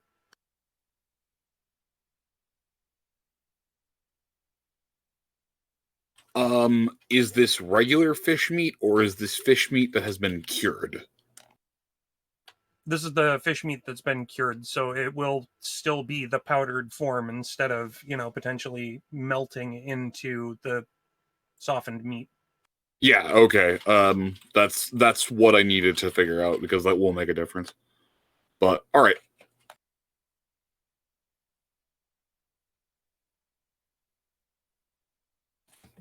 Alright, Chifundo, 1 zebra has gone off to do zebra things.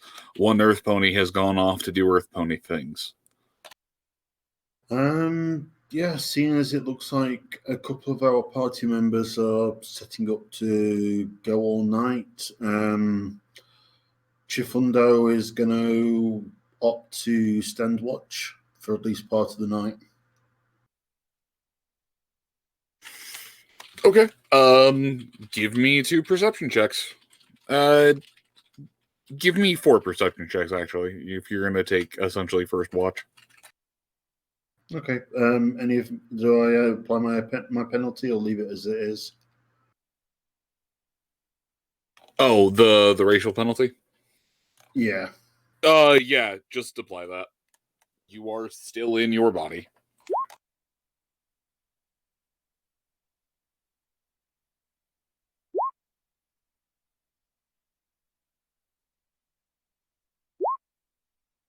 Oops.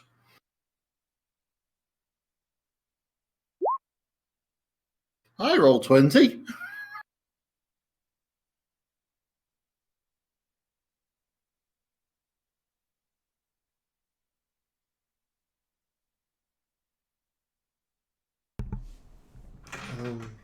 On a strange side note, someone got me a Highlander miniature to put together for Christmas.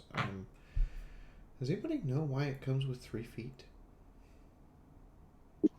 Probably a mispack. Yeah, I'm guessing because I don't see the gun. I guess I'll have to call Ironwind and be like, "You sent me 3 feet and no gun." Now I suddenly have this image of a mech with a gun foot.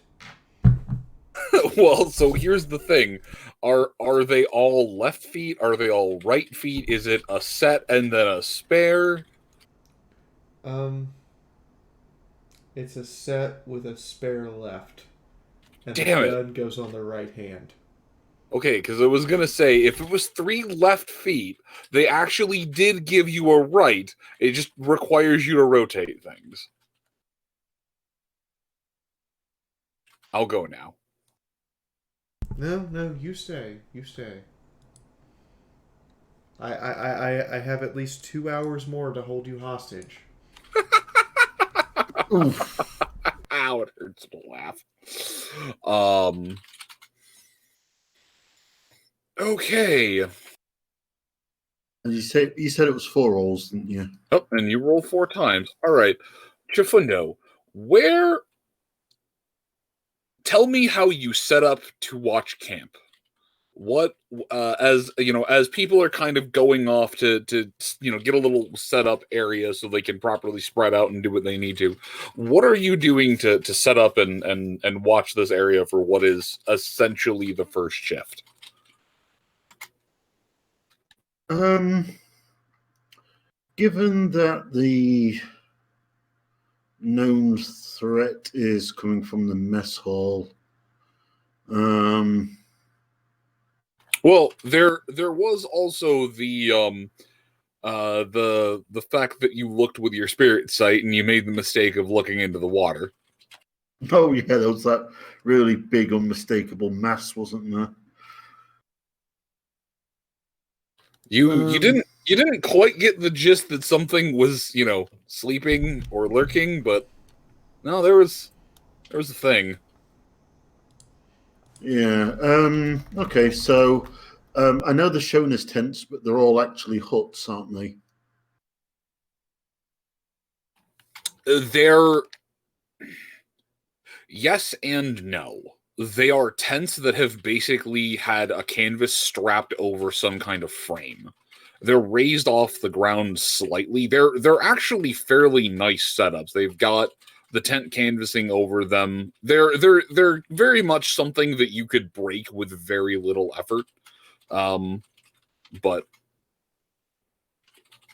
okay.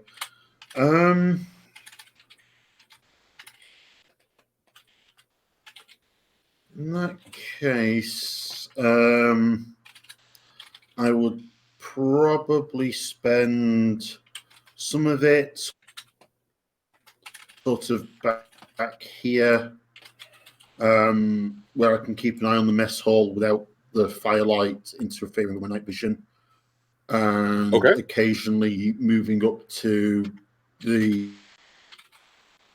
sort of top side of the camp and kind of keeping a wary eye on the water.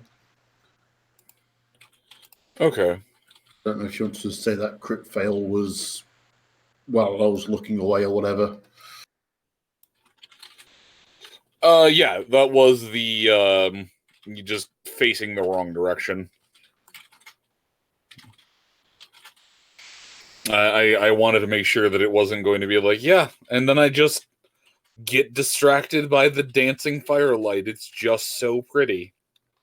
I mean, I'm not saying that can't happen, especially if Spirit of Fire stops dancing around it or something. But I mean, guard shift is a long time, and attention is a very limited resource. Yep. All right. I just needed to get that set up. And all right, I'm gonna move you over here to just sort of for my own. And Mythic. Is that Mythic? Oh, you're dork. Mythic. Yep, here I am. What'd I do? Whatever it was, I didn't do it. Can't prove it in court anyways. Okay, so you're not an adorable weeb horse. Just because I can't prove it in court doesn't mean I don't have the videotapes. The videotapes were just classified inadmissible. Quite underlined. You still can't prove it in court. What if I prove it in the people's court? That is a court. You can't prove it in court. I made sure of that. Oh, shit, but the people's court is barely a court. It's just where people go and scream at people, and then everyone leaves and goes to get some beers. I mean, you can always just try him in the court of public opinion, and then nobody wins. There. I'm gonna try. I'll try you in the court of Yu-Gi-Oh battles because it's 2004. Damn it! I never learned how to play. Bring it on. It's learn the okay. It's basics. okay. The anime doesn't even know its own rules. Did the weeb horse just I mean, admit that is entirely fair. Did the weeb horse just admit that he didn't know how to play Yu-Gi-Oh? I summoned Exodia. Is this you can't summon Exodia. That's not how that works. Well, can I at least play my Wild 4 card? At one time, I served as a judge for my Yu-Gi-Oh community. Oh, you poor jaded bastard. I am so sorry. I need to get drinks into you and have you bitch stories at me. Actually, it wasn't bad. I was more usually okay. Keep in mind, when I was doing this, it was when Yu-Gi-Oh first came out.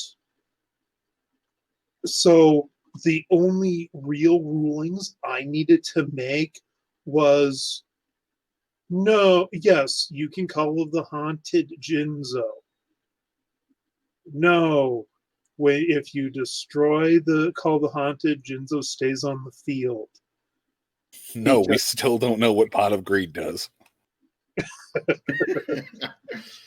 I mean, had they actually banned the Egyptian god cards for tournament play at that point? Yes and no.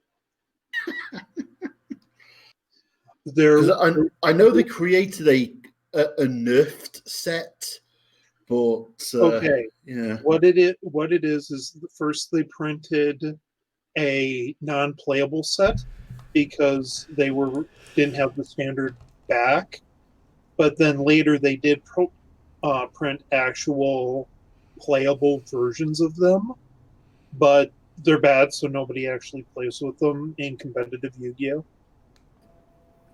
Ivana, what's the one thing you always try and do with this game?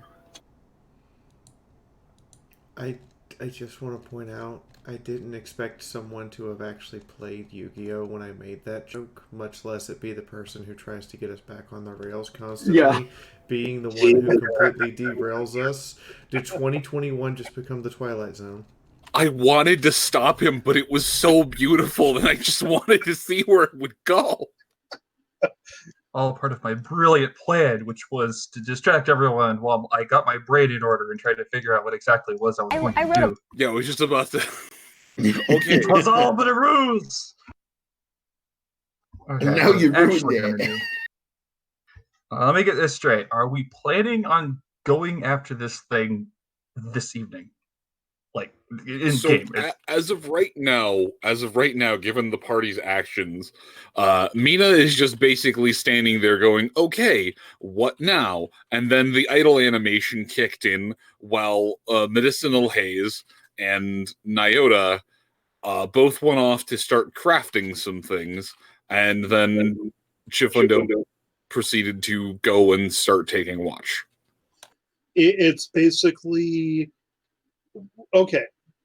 I agree with Sunrise that we should take this thing, but I think we should take it on in the daylight, so we are not at a disadvantage like we would be at night. I just had a weird thought. Looks at Chifundo. Can you talk to it while astrally projecting?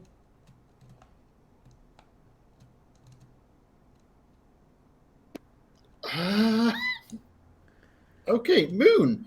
Out of character question. Does the Fluttershy's Apostle, whatever the fuck it's called now in the updated book, still apply when I'm astral projecting?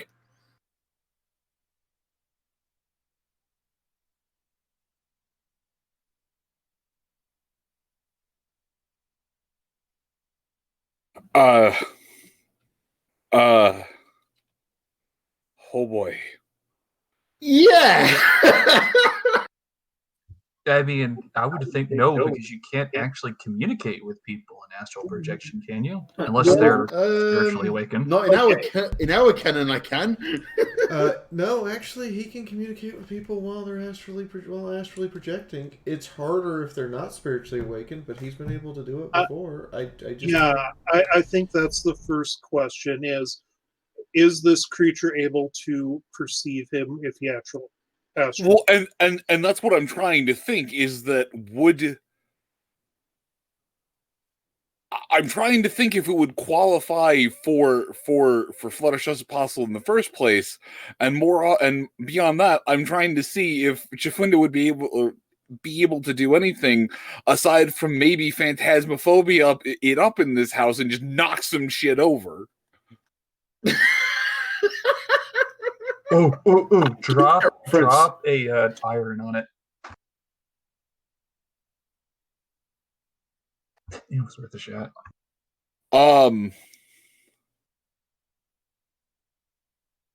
You are certainly welcome to try.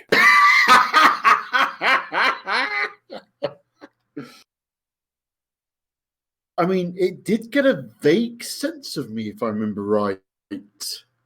It was definitely aware of the fact that something, or you had this sensation that it was kind of looked it because it looked right at me but didn't respond, didn't it?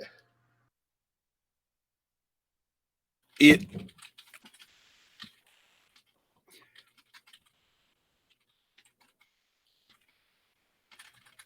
is not normal. It is not your average. The best gist you could get off of it is that it was not your average just this thing has kind of mutated into something big. There was some actual deterioration. There was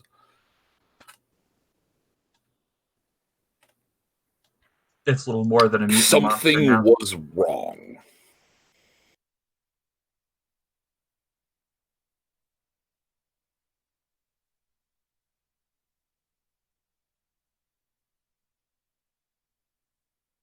So Chifundo's response would be that maybe I can give it a try if you want, but to what end are we seeking to achieve?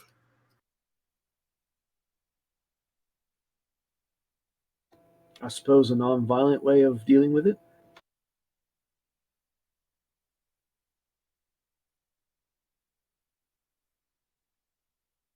But what are we trying to get out of it?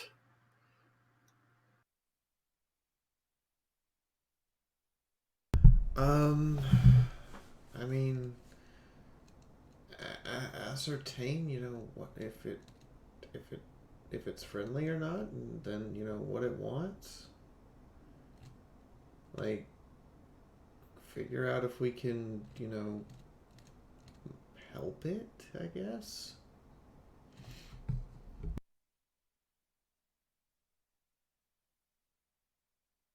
I mean, Chifundo would nod to that.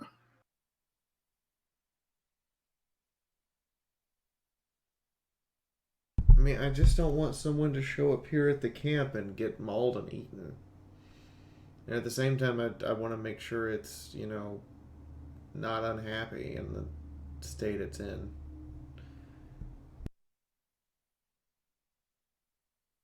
I'm sure it won't be unhappy with a belly full.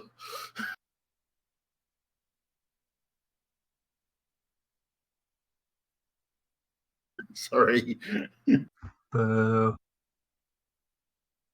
I mean, you're not wrong.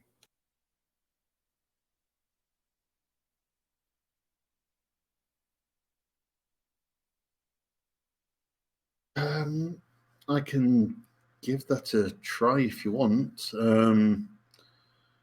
Might depend on just how sentient it is, though. Normally, We've got with all night. creatures of a more animal sentience,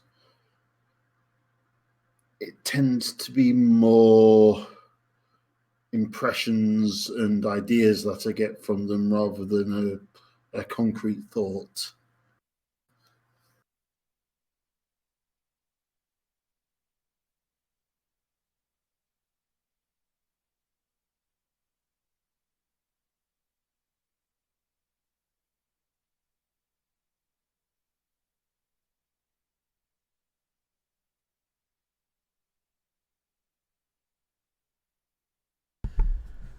I mean, here's hoping.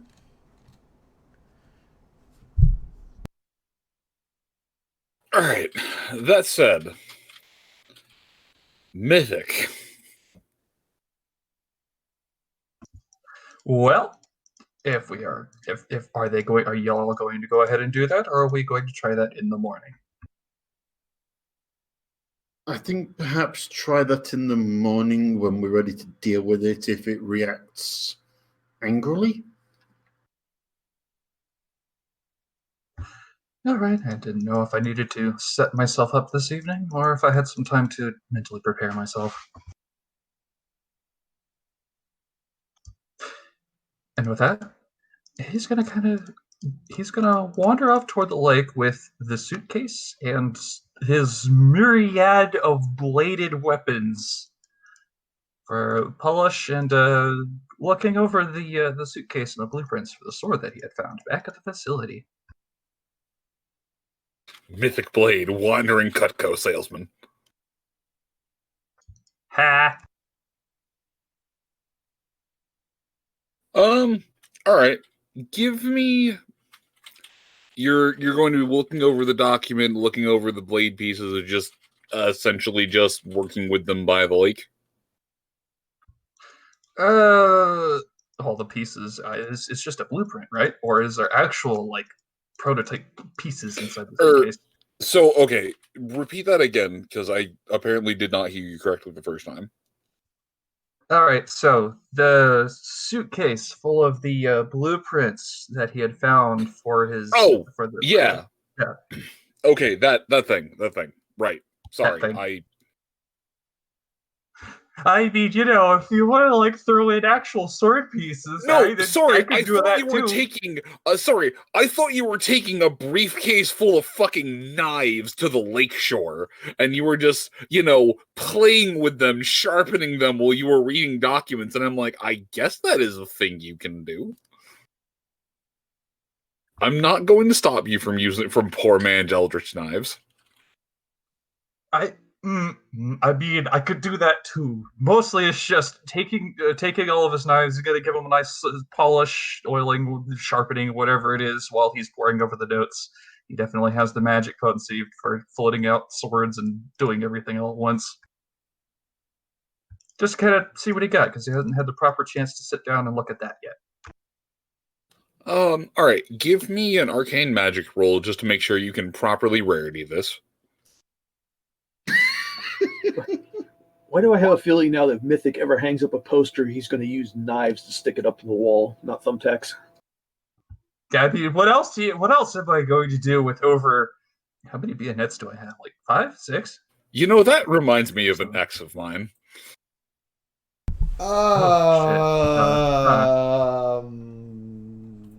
Moon, I did not come here to give a marriage counseling session, but if you must insist, I will begin.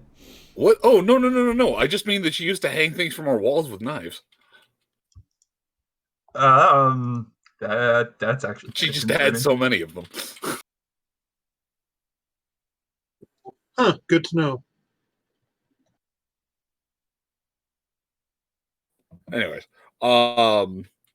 sorry, you just unlocked a memory that I'd somehow repressed under at least a metric ton of just sedimentary rock.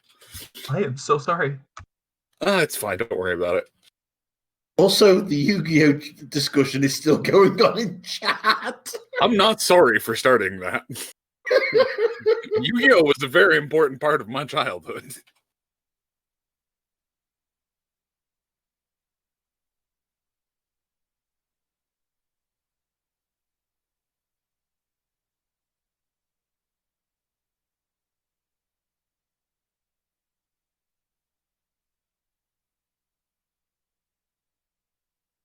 At least I didn't fail the magic check.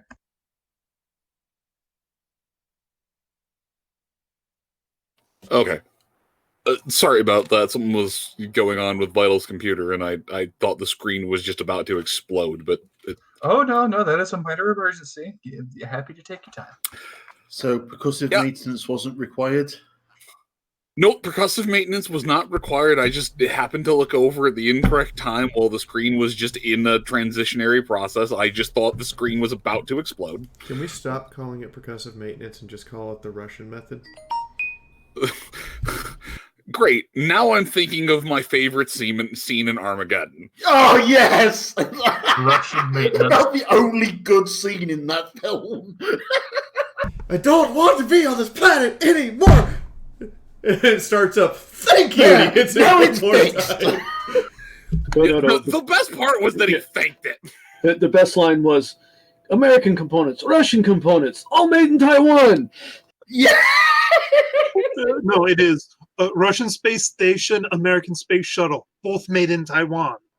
No, it's literally, it goes, I don't care about the components, the Russian components, the American components, all made in Taiwan. And then he starts wrecking on it with the fucking spanner.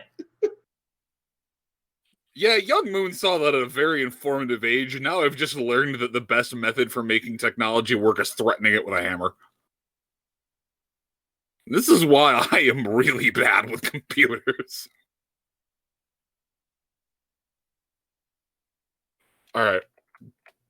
Anyways, Mythic, you floated your knives out. You have basically managed to hold. You were able to hold your full versatility worth of just weapons aloft in the air at once, like a proper sword weeb, and you're poring over the documents. Give me an intelligence check first. At a without the bonuses that you get from magical singularity. And if they don't give you an intelligence bonus, roll it at a -2.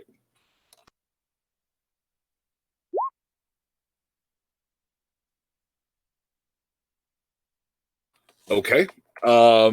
Second or lastly, I need a academics and lore at a +10. Crud.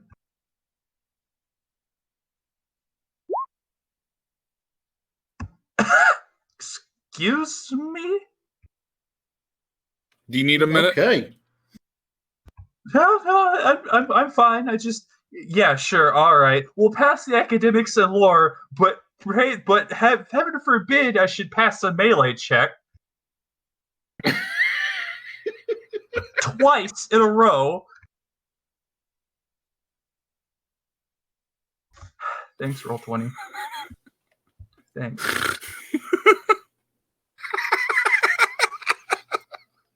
At this point, I'm just defeated. Mythic lost his mojo. Oh no, he definitely has his mojo at the moment. Oh, really? Failing it. skill. I got a good rhythm going.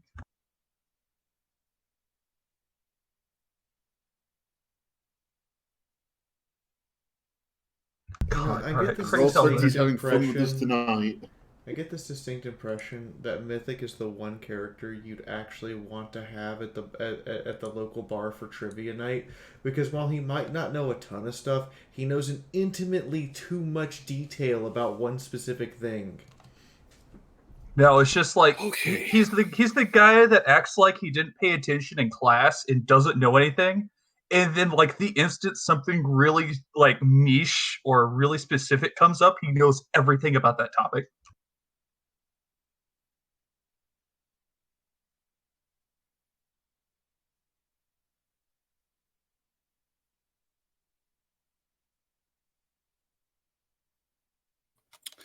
All right. As you are sitting on that lake shore, looking over the documents, poring over things, your mind starts to wander back to the conversation you had with the old grizzled archmage in hometown. And I don't mean grizzled in so much that he, lived a very long and tough life. No, I mean grizzled in so much that piece of beef that you left in the back of the refrigerator for 3 months that somehow isn't rotten.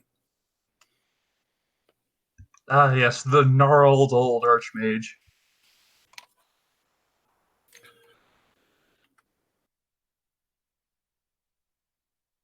I tried to make that sound cool. No, it did sound cool. I just had to unmute at the worst time. The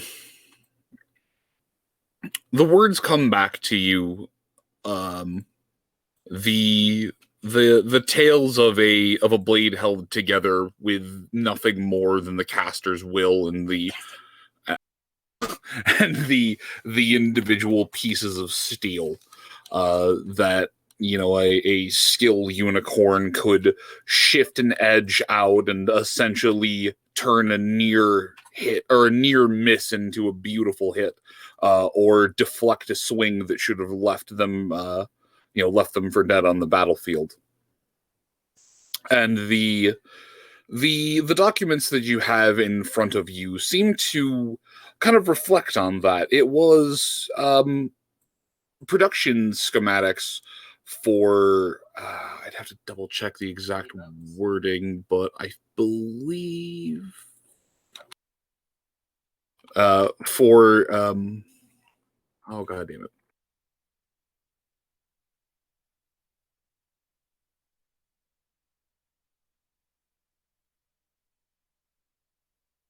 Is it the fuck it. I'm suddenly drawing a blank on dead money. On these, in these metal infused cutlery knives that this company was going to start trying to peddle out to the public. It's unsure if it was if it was going to be produced in the steel mill or in the foundry where you found these documents, or if it was for another off-site plant. But the idea was to take some of the scrap metal that they'd, some of the notes inside the briefcase mentioned that they were going to take some of the scrap metal that they had been recycling, reclaiming, work out as many of the impurities as they could. While they'd found some of it in one of the deeper boreholes, there was a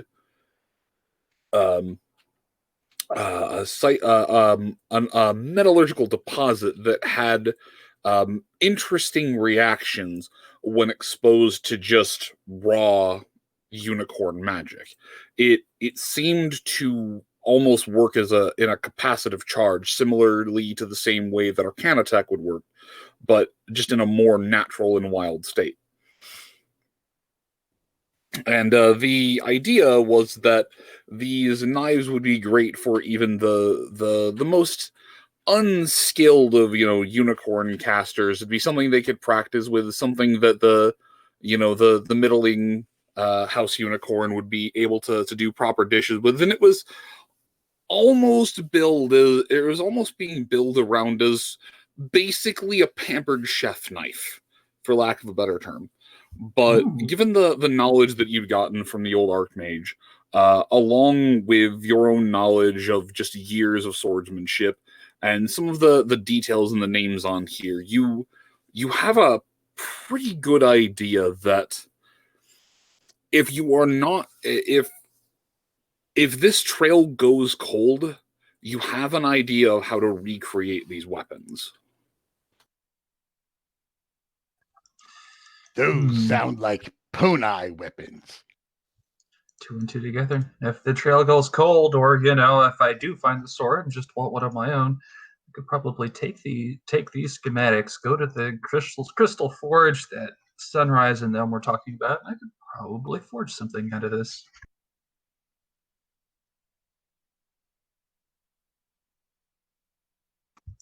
I want to return to the crystal forge, yes. Mental notes to take away for later. All right. All right. And as you go out and study these documents on the beach, Sunrise, the party seems to mostly just be prepping themselves in various states. They've retired to go and prepare their own arsenals. Mina is still lingering around the central areas. As far as I'm aware, Kabula hadn't said she was doing much of anything else. I didn't get a chance to, but apparently she just got the little hourglasses twisting in her eyes, waiting for updates. Well, no, what would she have done since everyone is just kind of heading off? Go bake cookies. Okay, yes. So as everyone has gone off to proceed to, or as everyone is in the process of prepping their inventories or taking watch, what is Sunrise doing for at least the next couple of hours?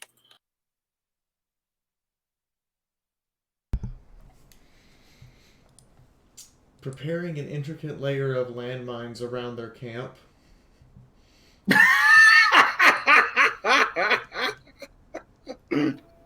So her standard hobby. Standard hobby, yeah. Right, response, make everything go boom. Sounds about right. I'm waiting for Chifundo to answer if he thinks he can do it or not. I did. Oh. We talked about it.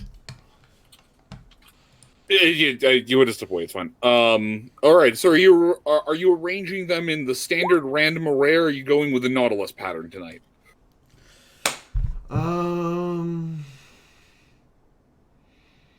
Let's go with the traditional British sea mine pattern. Sounds like a plan. You know, the one where the sea mines actually do their job while the RAF, Royal Navy, and the Marines can't. Okay, so you're going to go. So you're going to place floating. So you're going to place floating mines on land. Good plan. 2 of those tall boy bombs went straight through the turpits. I was going to ask, is a standard British minefield means there's a gap every hour for the tea break? I was going to talk about. I was referring to. Yes, exactly. There's a 2-hour. Let's go pull a 10 XP. Break. There's a 2-hour break when all the landmines are disarmed for tea. And I was talking about the time that the entire Kriegsmarine decided to go right up the channel to get back to Germany, and the British managed to not only not stop them, but the only damage that was inflicted was 2 sea mines, one of which was German. I mean, Eddie, every tank has a kettle or a brewer. I love that. A boiling vessel. It's called a boiling vessel. Oh, for tea time, don't forget the crumpets. Listen, you call it a boiling vessel, the rest of the world calls it a tea kettle. The rest of the world calls it a radiator.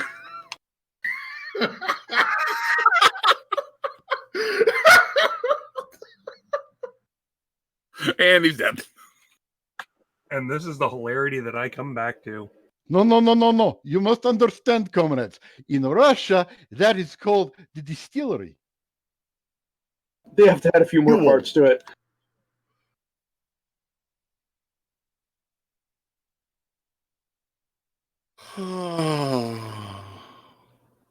God damn it. It was the Proton rocket. They actually tested its pressure holding capability by filling it with vodka.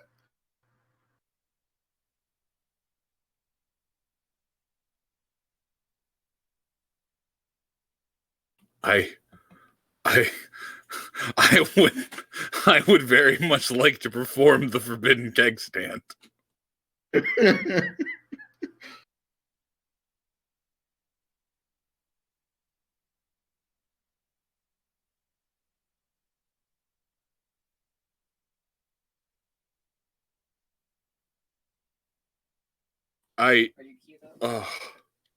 Hold on. I'm gonna call for a little bit of a break early. My thought process is completely derailed, and I think I stabbed myself in the mouth. That is impressive. Understandable. Have a good day. How did you stab yourself in the mouth? Because my teeth are very sharp, and I sometimes am not aware of where all of my jaw is. And so sometimes the Italian in me gets talking faster than the self-preservation can move the soft, squishy flesh out of the way, and then I just chomp really, really hard. You didn't stab yourself then. You committed cannibalism. Right, yes. Sorry, I auto-cannibalized my mouth. But anyways, I will be back. I'm going to go get some more coffee and go rinse my mouth out with salt water. All right, I'll be right back. BRBs. Time to try out some cheese. You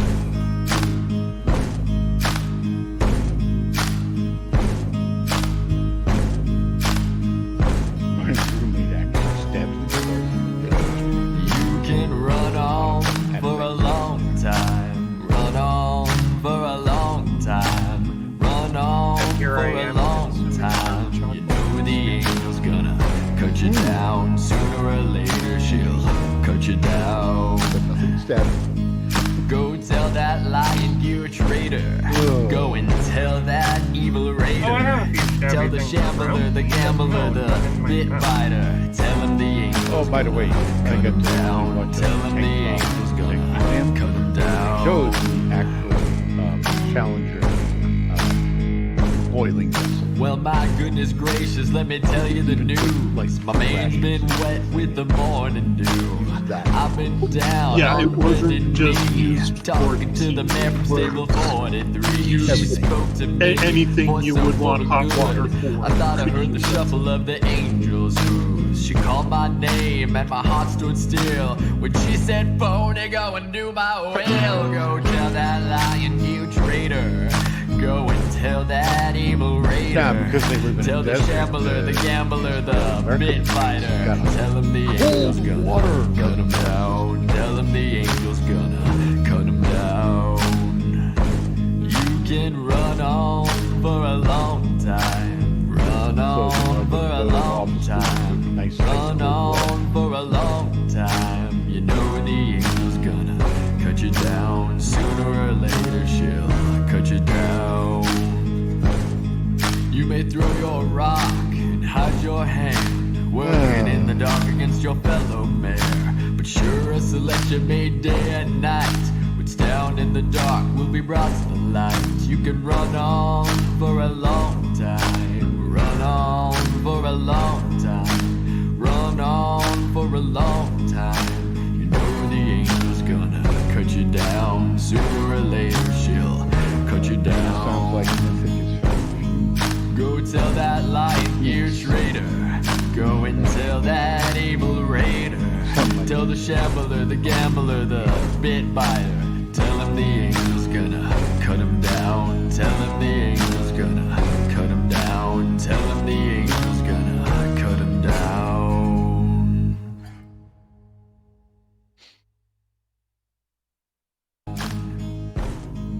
Go tell that light-eared traitor. Go and tell that evil raider. Tell the shambler, the gambler, the bit biter. Tell him the angel's gonna cut him down. Tell him the angel's gonna cut him down. And at the moment, I am trying to set the party up for the best opportunity for a single round combat cycle for this. Mm-hmm. Well, I mean, if it comes to combat, what if it still has the ability to listen? I'm getting the feeling that this is Moon trying to tell us, hey, look, there are some times where mercy is the act of ending something rather than just putting it on a different path. Yeah. Mm-hmm. Oh, trust me. It's a type of mercy Hayes has performed before. Well, based on what we're hearing, unless it eats that fish and goes to sleep, this is going to get ugly.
I'm back.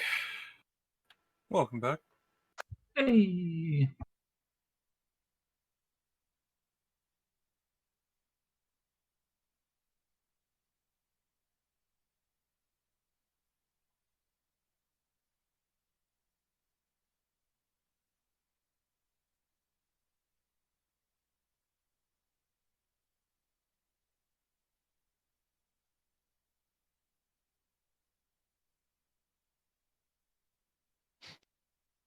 Just watch that video with the Russian guy. amazing. It is. It is.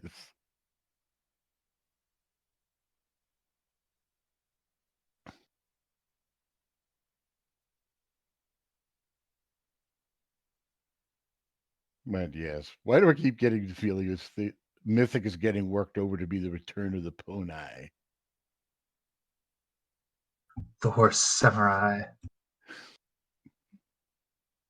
I was thinking more like Poni instead of Jedi.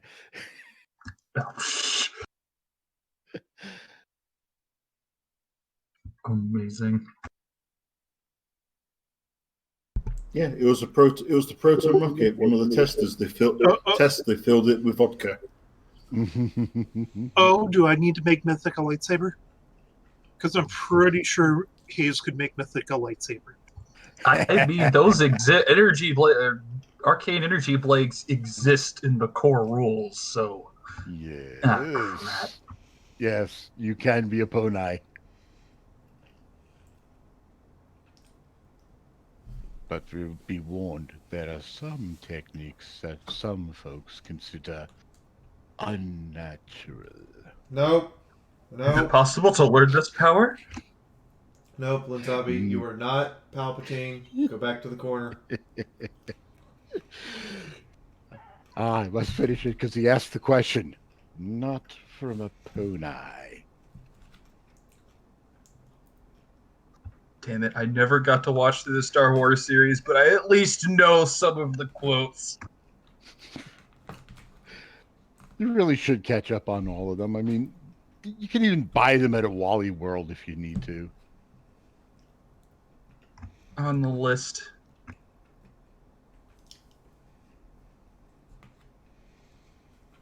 Okay, there we go. Magical energy sword.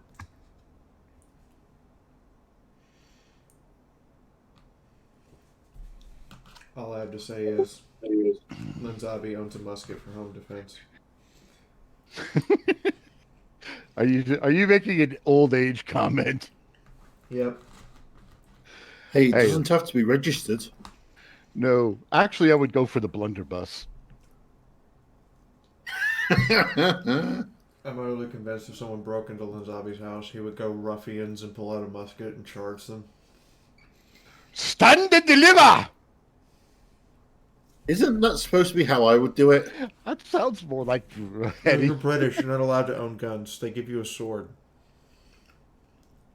Look what surprised. Oh God, Hitomi. Hitomi wrote certain shotguns are still allowed over here. Oh. You know, to be completely fair, the moment somebody called me a ruffian, I'd turn around and leave because there's nothing worth anything in that house. Mm-hmm.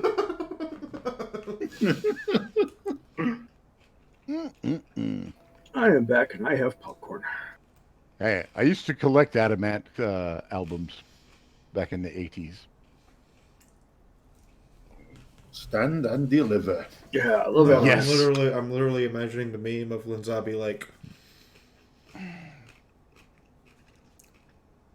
fires his musket, blows a golf ball-sized hole in one person, pulls out his pistol, misses, and hits the neighbor's dog, runs to the top of the stairs, where he's got his cannon loaded with grape shot, and then the last ruffian, he puts a triangle like through his chest. He's got just like a Napoleon cannon just sat there waiting. Yes. Loaded with grape shot. Dodge this! Not only does he blow holes in the ruffians, he blows out his own door frame and destroys the other neighbor's car. Well, considering I live in a double wide and how flimsy those things are built, yes, there would be holes through the person, through the walls, through the door, and probably into the neighbor's house, yes. Yes, all praise the glory of smoothbore muskets. Mm-hmm. I was thinking like blunderbuss. Then I could put like old beat up rusting silverware in it and then fire it at them. Yes, the shrapnel cannon. Yes. Knowing you You'd actually load it with real silverware. So, is that Linzabi's truck, what I've just posted in general? Hey, where did you find my truck? And remember, when you say give them a touch of the grape, they mean the grape shot cannon rounds. Don't put bottles of wine in the fish with them. Hey, glass fucking hurts. You know, I'm a rarity. I live in a state where I should have guns, but I don't. I'm just imagining a blunderbuss firing two actual wine bottles that shatter when you pull the trigger. So now you can't tell the difference between the blood and the red wine. Now you say that. Now I'm imagining shooting someone with a red wine bottle. Well, I found out what I want is to get a home defense shotgun. Can't get it at Wally World. They only sell hunting models. Oh, don't forget, Linzabi, I live in a state where you shouldn't have guns, but I do. Are you saying... Oh, you're allowed to have a gun so long as... Yes. Are you saying Linzabi would shoot someone with a bottle of wine and then afterwards pull it out of their chest and go, fine vintage? Yeah, I might do that. You never knew. Also, what is the difference between a hunting shotgun and a home defense shotgun? The barrel length. Okay. Barrel length, and typically a home defense shotgun will have a pistol grip. Mm-hmm. In other words, not allowed in California. No. No, mine doesn't have pistol grip. I do fine with it. Yeah, I'm in West Virginia, so I could have like the pistol grip, the non-pistol grip. I'm just talking about a shorter barrel with a pump. He's allowed to have a stock on it. Yes, I can have a stock. I could even have a stock and a pistol grip if I so desire. No, let's straight up gangster this shit. Double barrel sawed-off shotgun pistol grip with a short enough barrel that I can fit it in my pants leg and no one really notices. Don't forget to hold it sideways. But it still has the bayonet. Kill shot. No, you're missing that. It's cut so short. The end of the shotgun casing scopes out the barrel.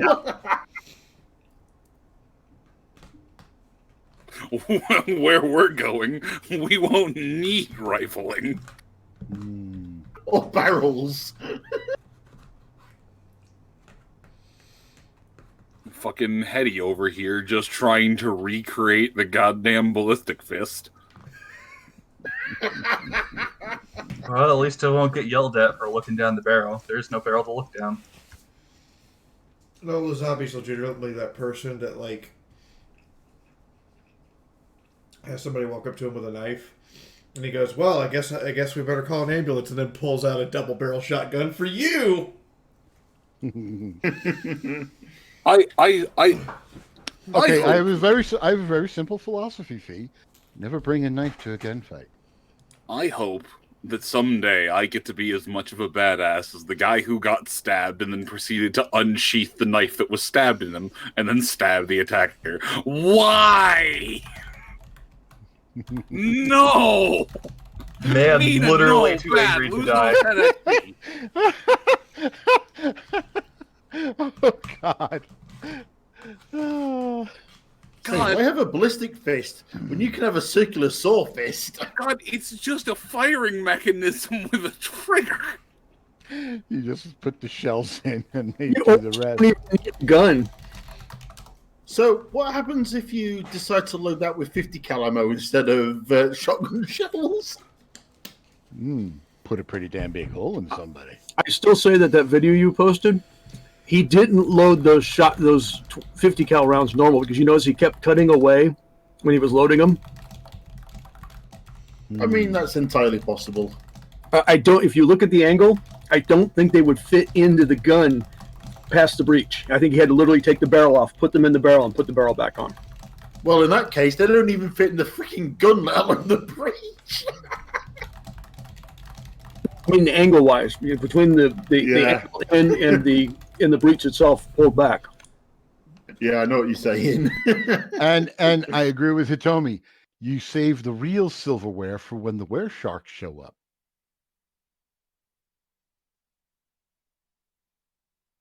Ah, yes. So, is it still a short barrel? Is it still a short barrel shotgun if the barrels are so short that you've cut them back to the chamber? I mean, that's pretty much what that picture is that Vaughn had. Yep. That's not a shotgun. That's just something to hold 2 shotgun shells. That's a chug pistol. Did you know 50 caliber fits into a flare gun and the flare gun will discharge it? Oh, jeez. Mm-hmm. Nice. There is a 12 gauge flare gun in one of the local Walmarts near me, and I have to resist the urge every time I go past it because I'm like, I want to fire a 12 gauge out of you. Right, but here's the thing: it's plastic, and it would explode in my hand. Yes, it would.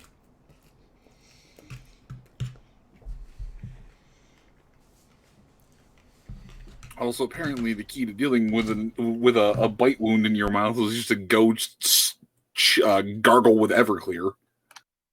That'll sterilize it. That'll sterilize it. Isn't a 12 gauge round also the same caliber as, or the same dimensions as like a 50 cal round? Yeah, that's true. Having seen the actual videos, you can put a 50 cal in a 12 gauge and fire. And it will actually go through, and it will actually punch a target. See, the thing I want to see now is what happens if you put a 12 gauge slug in a 50 caliber rifle. You screw up a lot of rifling that way. Yeah. No, slugs will take advantage of rifling. However, I will slugs. I will say that firing out of a shotgun with a 50 cal, you're basically firing a musket. Yeah, because the outside of the shell actually swells out, letting the gases come out, and it actually almost gets stuck. Right, which is why I want to see what the round spirals off in a random direction because it's smoothbore. Well, the bullet is actually smaller than the 12 gauge. The back of the shell is the same size, so it doesn't have how any it works with compression. most bullets.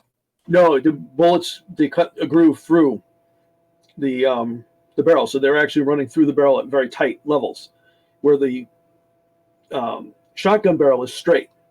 So when the bullet, and you put the 50 cal in there, the back of the 50 cal is the same size, but the front narrows down to a smaller point, so the bullet is actually smaller than the bore of the 12 gauge, so it's coming out there with less compression. Also, Lens, why did you repost the truck into ponies?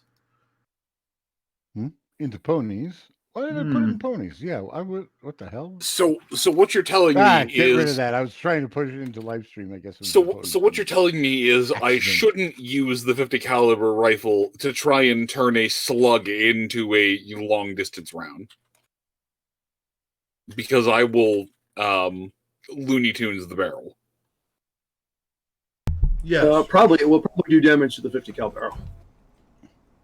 However, in other news, if you want to do something completely stupid, 40 millimeter rounds are legally able to be bought, and they fit into punt guns. So if you want to see if you get a 0 gauge, and you can buy 40 mil and put it in, you can get 40 millimeter flare guns. So and they will take 40 millimeter grenades. No, not the grenade, the anti-tank round. So a 2-pounder. Basically. A 2-pound slug. So, in other words, if you had a double barrel punt gun, you now have a 4-pounder weapon. I am not okay with the big bad bird deletion machine. Well, also keep in mind that when it comes to the 40 mil rounds, there's 2 varieties. The low pressure ones are actually low enough pressure that, like the M79 Fiora's noob tube, the barrel is actually made out of aluminum. Wait, the barrel on a China Lake is made out of aluminum? China Lake, yeah, the pump shotgun is actually made out of aluminum. Or pump grenade launcher. Both that and the M79, the blooper.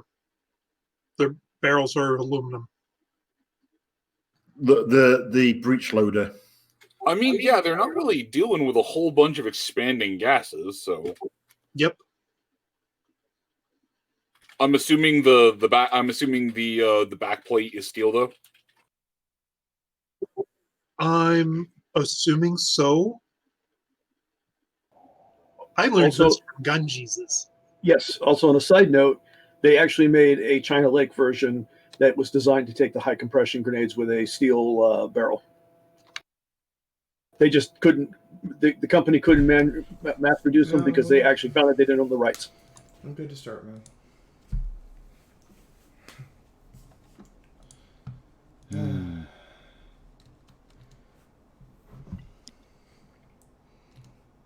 Oh, okay.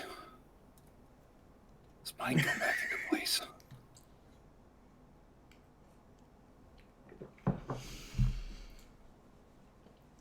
That is literally a shotgun holder, Holtz.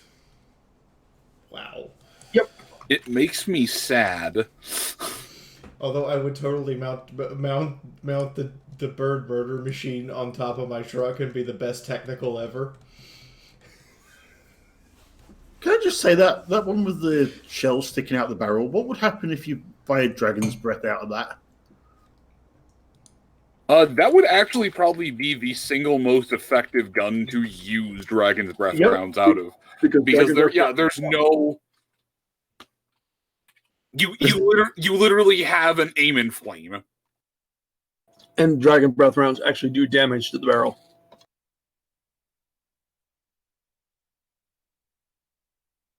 And there's no barrel to do damage to, so he's right. They're the best rounds to fire out of it. Okay, yeah, this is just a single-handed, single-shot flamethrower. That's what this is. This is a single-shot flamethrower.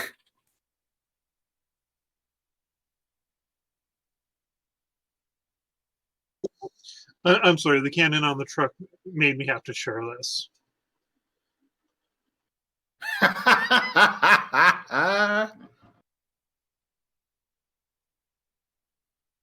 40K.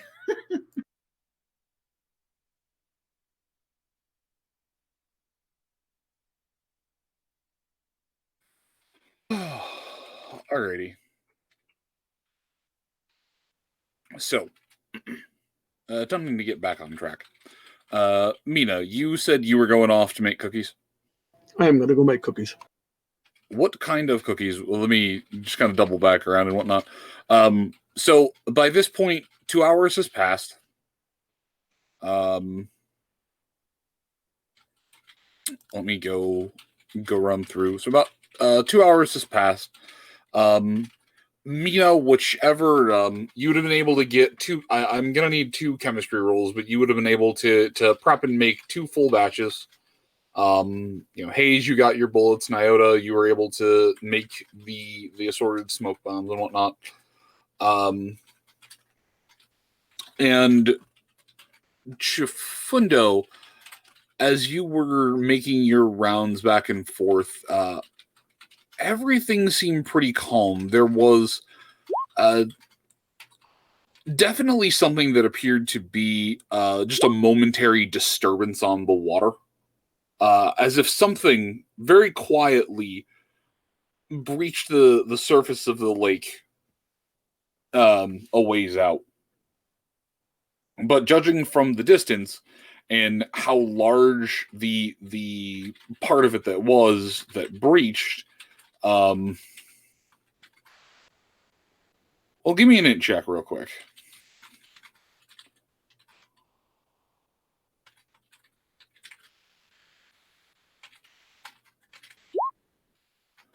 Yeah, judging by the distance from the lake, the size of the fin that you saw, and the size of the bit of creature you saw, this thing is likely at least 50 feet long. Okay. So it is you're a just supposed to correct. large serving creature. Yeah, and Mina, you were definitely able to make 2 full batches of cookies. Those are both passes. Yeah, 2 hours have passed by now. Everyone save Chifundo and I think Mythic would be done with the activities they'd started with. The area has been properly landmined.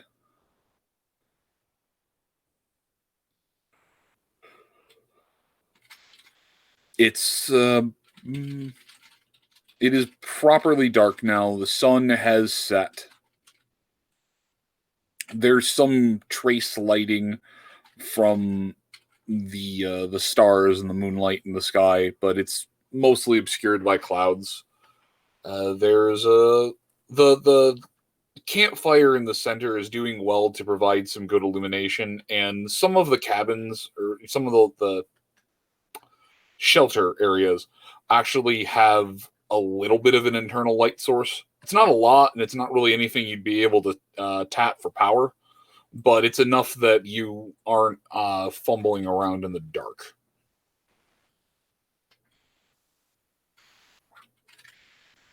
But with that, Mina, it is your turn. Well, after the first batch you'll make is good old-fashioned chocolate chip cookies that you will bring for everybody to snack on. The other ones are going to be the dash ones, but that's neither here nor there. But they just get regular cookies. All right. Since the first batch is just regular cookies, give me 2d4 as well.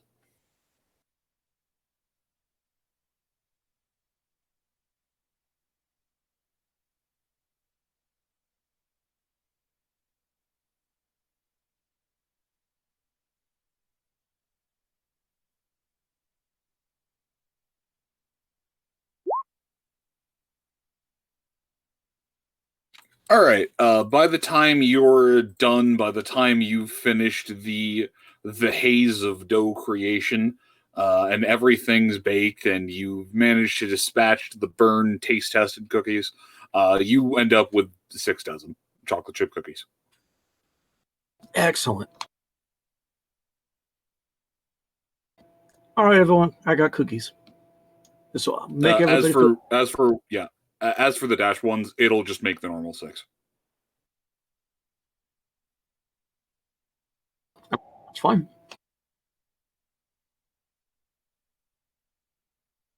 Because no one's going to suspect you're going to go high on dash when you're eating cookies. You're a Philly Scout? Well, except for that.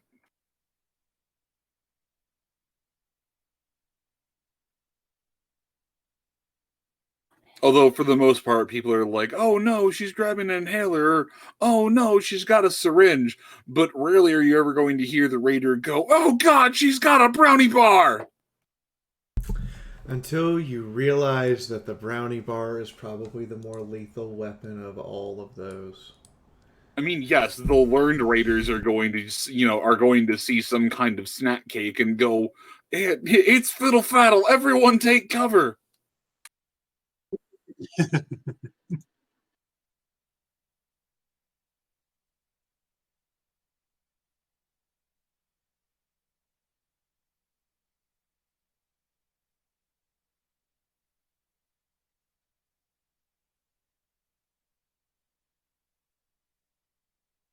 Well, as Mina comes over with fresh cookies, I'm going to indulge and take a look at my hoof to work. Well, here's hoping this will help keep it asleep. Hayes is loading the rounds he made into a magazine. Then promptly loading that magazine into his police SMG and hand loading around into the chamber. Yep. All right, so you have completely. All right, so you have completely refreshed the police SMG with the plus P rounds.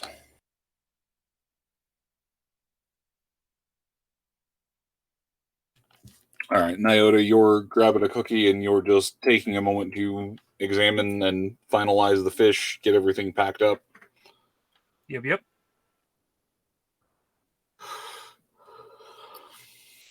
All right, Chifundo, you're still taking watch. First watch, Yeah, I was gonna say you're still. I'll maybe divert for a cookie, but yeah. Yeah, I was gonna say you're taking first watch, and as you just hear the beautiful sound of "Hey, cookies," well, I mean, it's fresh baked chocolate chip. No one is gonna fault you for that.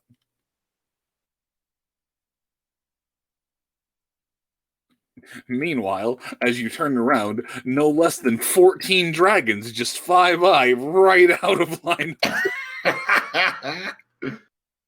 That's okay. We have 6 dozen cookies to defeat them with. I will defeat you with the power of love and friendship and fresh baked chocolate chip cookies that are laced with strychnine. Wait, shit, what was that last one?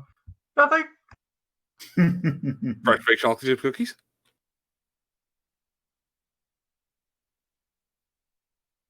Damn.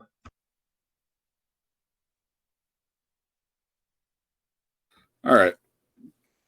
So, everyone aside from Mythic makes their. Well, hold on. Mythic, there's the clarion call of fresh baked chocolate chip cookies. Do you divert in your studies and mastery of the blade to go snack on a cookie? All right, so I was going to make a joke here about there's the only way I would pass the willpower check was if I had gotten a nat 1. Here we are. While you were all snacking on fresh baked chocolate chip cookies, I studied the blade. You're a fool. Enjoy the chocolate chip cookies. You were a fool to pass up chocolate chip cookies. For I hate to inform you, but it matters not how good your combat skill is if you do not have artists and bakeries. Much is on cookie. I have to admit that's one of the things I love about the way of the Kensei monk path in 5e is that you get to choose whether you want to be an artist or a calligrapher. Okay. But why not both? And now that I can breathe again. Okay, so you continue to sit by the lakeshore. All right. So Sunrise, everyone but Mythic have made their way over, and you can, if you cant your head towards the shore, you can see the telltale sign of floating. What are probably knives, at least a couple swords, but floating weapons. Which one of you? She looks over, sees Scapola. Oh, it's Mythic. Why are you playing with knives? Okay, first of all, one does not simply play with knives. They are not toys. I am practicing with knives. And you can just hear the double underline underneath practice.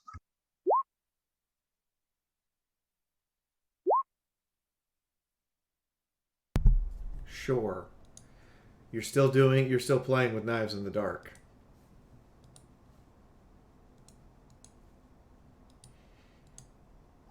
Two, I am not playing with knives in the dark.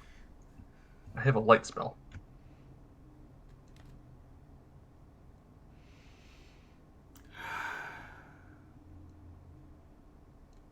I mean, I am practicing with knives while using a light spell.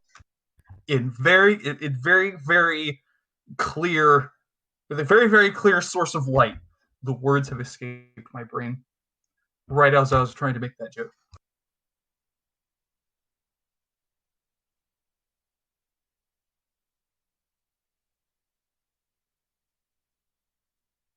Now I'll be over in a sec. I just need to finish. That's what she said. All right.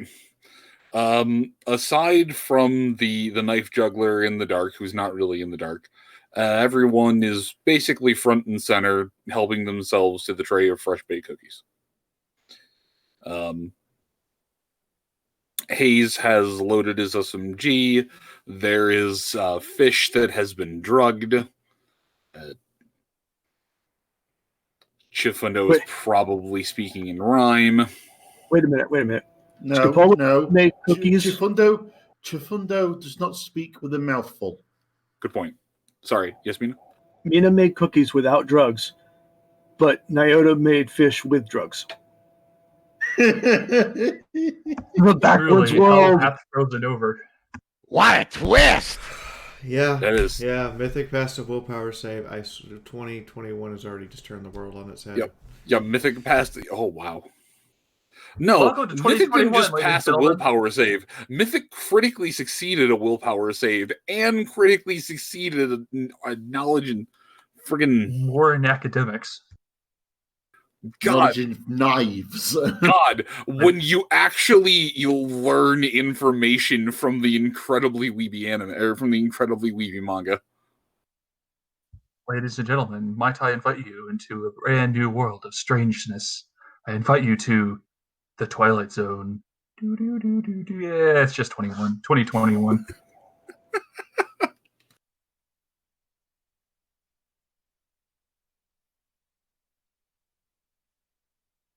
Head of the man who killed your father. Goddamn. That was amazing. Due dates for decapitations. Oh. All right. So,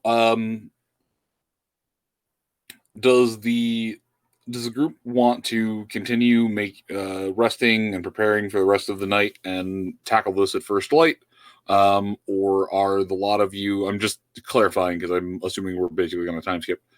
If you don't want to take advantage of any more of the hours of the night, I'm just trying to figure out if you want to wait until morning or strike in the dark. I'm good for a time skip. It's too dark and too night. I am okay doing time skip.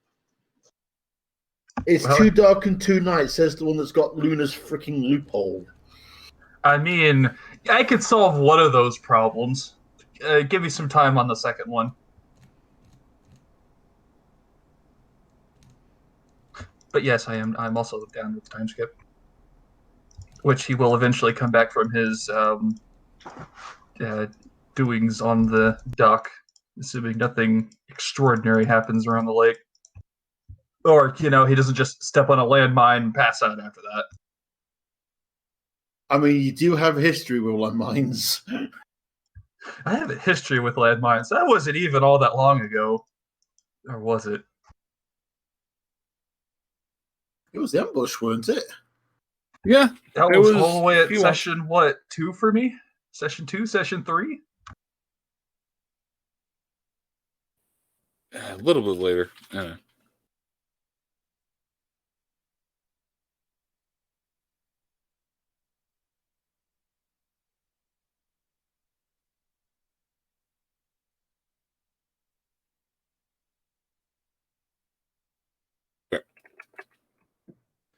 Right. Yes. Let's see what time.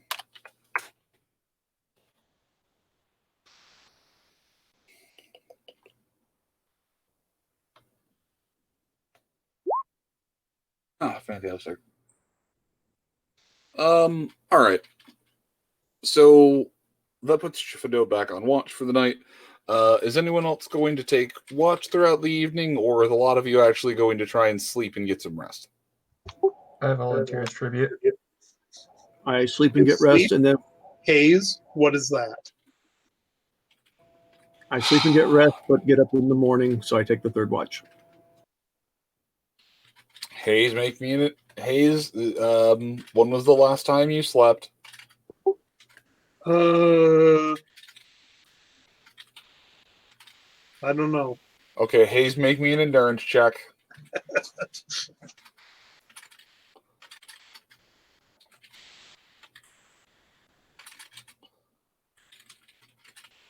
I'm waiting for Hayes to just drop dead. Heart explodes. All right. Oh boy. All right, Hayes, the insomnia train keeps a rolling. Yep. Now, with the added benefit of while you're sitting awake in the dark of night, the small spectral voice of a filly just comes out to keep you company.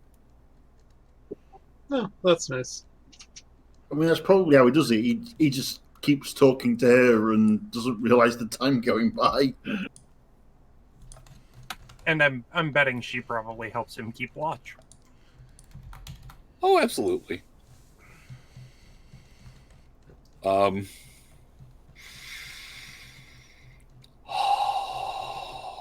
But because I'm not but because I'm only lawful evil and not chaotic evil, she does not, however, keep watch by going, "Hayes, watch out!"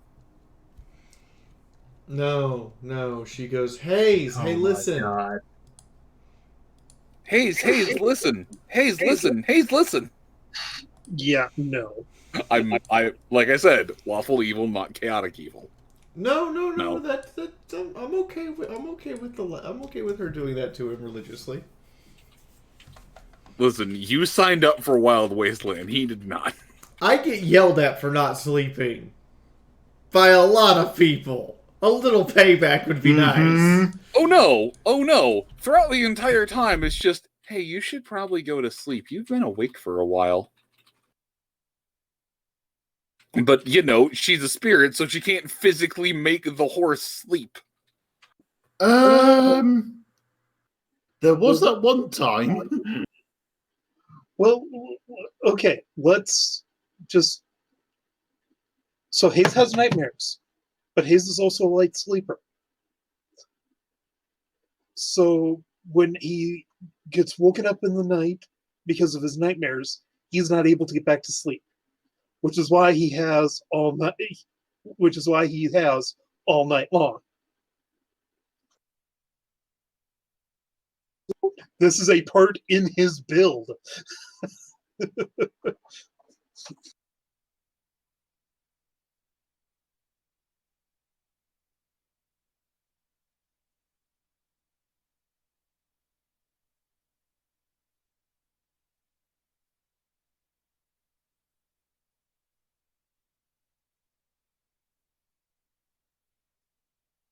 It is still pretty interesting how you managed to all but build around that.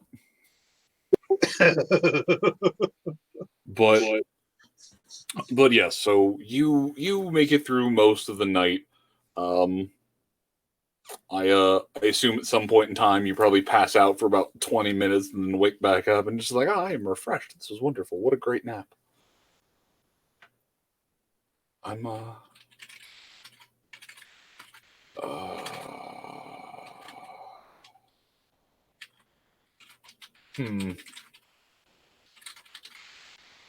Hayes, what level are you? I don't remember off the top of my head.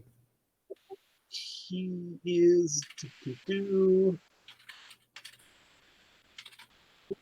level 15.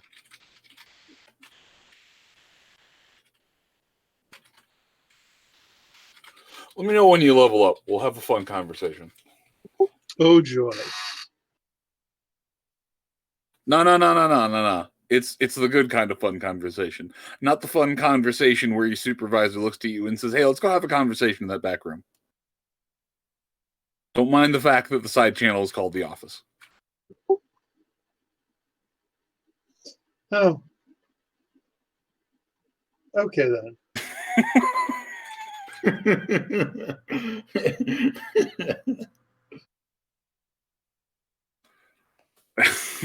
Anyways. All right.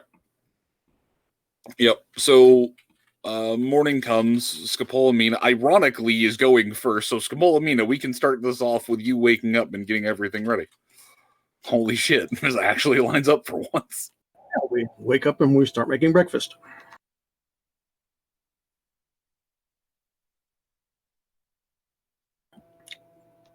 something pancake-ish because it's easy to make.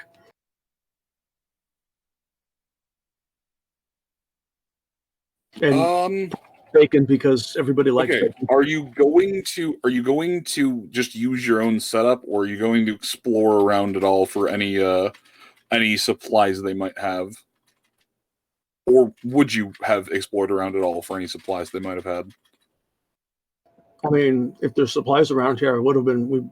We've been looking around for stuff the last couple of days. So it's been a month. I'm just trying to. Okay, give me a luck check and a +2.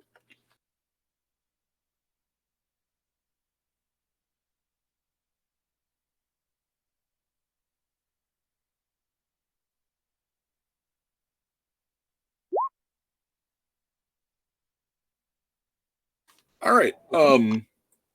You, Scopolamina, managed to find an old school cast iron Belgian waffle frying pan. Damn. Well, keep in mind that Hayes has a actual waffle maker. Fair, but now Mina, you can produce Belgian waffles along with all of the other crazy food magic bullshit.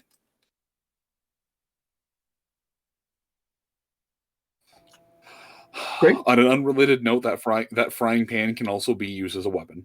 It's I kind of figured that. Weapon. But can it be turned into a torch? Okay, hold on. This is an issue of language. When you say torch, do you mean flashlight? Or when you say torch, do you mean torch with fire? Or when you say torch, do you mean not actually a torch, but a plasma cutter? He legitimately has a point. I mean, given what the last frying pan was used for. Because my Look, wife, you are the Abomination Crafting Squad. I'm terrified every time someone goes, I'm gonna make... Well, no, legitimately. I told my wife I need some light. She said I'll get the torch, and I was working on my truck, and I looked at her and said, No, I don't need the blow cutter. And she's like, flashlight and torch are the same thing. And I'm like, oh. I mean, originally I was meaning flashlight, but I mean, like I say, given what the last frying pan was used for, I don't know how far off that frying pan is from a plasma cutter. I now want to commission someone to draw an oxyacetylene cast iron frying pan. I have zero idea what this would look like, and so it would very much just be, here, do a sketch, and then if I like it, I'll have you color the rest of it. But yeah, now I just want to see what an oxyacetylene cast iron frying pan. That would be the first ever self-heating frying pan. I'm sure NASA's got one somewhere.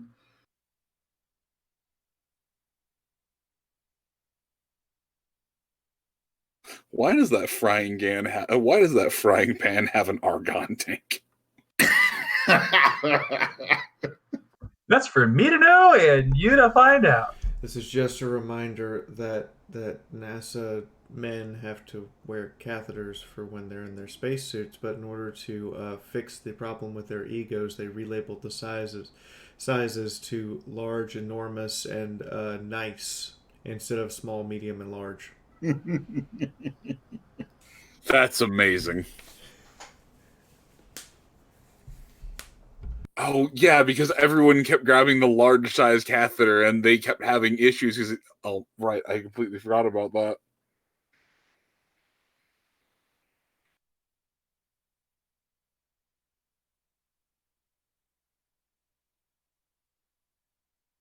All right, sorry, I had to let my hands just kind of ring in my head for a moment. Okay. Mina, you get the lightning pan. All right. So Mina, you get breakfast ready. Just give me a roll, but there's enough food to feed an army.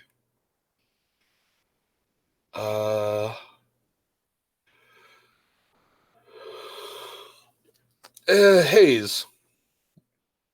By the time you realize what's going on, it's already morning. All right. The filly bids you adieu and just kind of walks around the tree, vanishing from sight.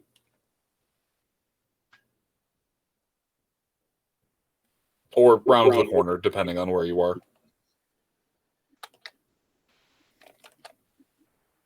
No, he sees one Philly scout go away and another come back. So he just assumes they're the same Philly scout. This is getting out of hand. Now there are two of them.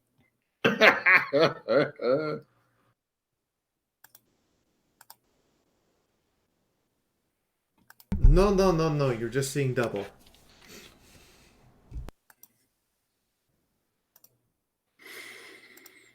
Oh, jeez.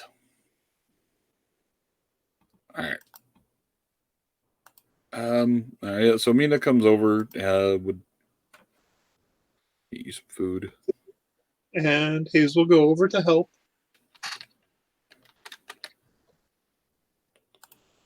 Okay. Drop.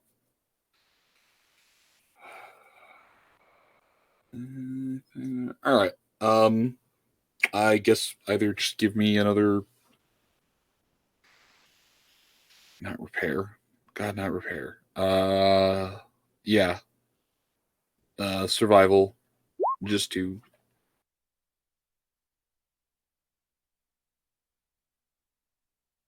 Okay.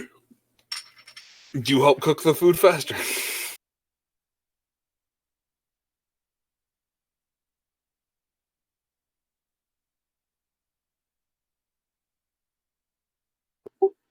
Yay! Alright. So you're doing that. Nyota, it is morning. That it is. I will take my time to make a proper pot of coffee for everybody. The smell of Mina making the smell of Mina making way too much food kind of fills the campsite area. Give me a perception check.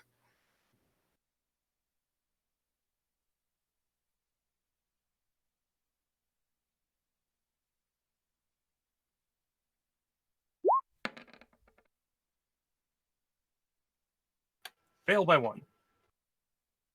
Oh God, is Barista Foam going to start berating Nyota again? No. All right. What in the hell? Is that not the most metal way to cook anything? Oh, it's beautiful. It is. I just, for a moment, I thought the frying pan was melting. Okay. Nyota, give me a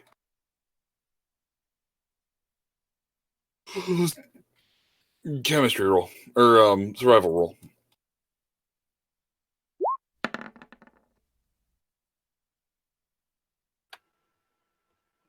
That's a significant pass.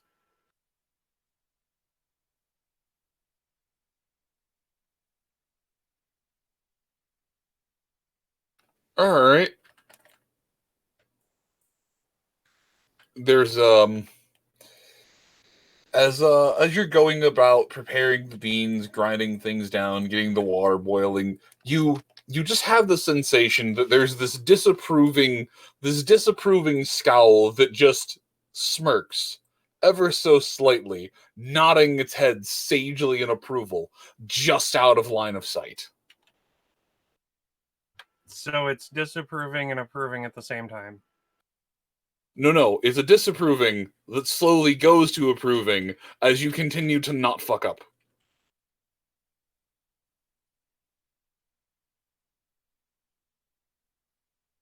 Benefits of getting a good night's sleep and not being in a cave.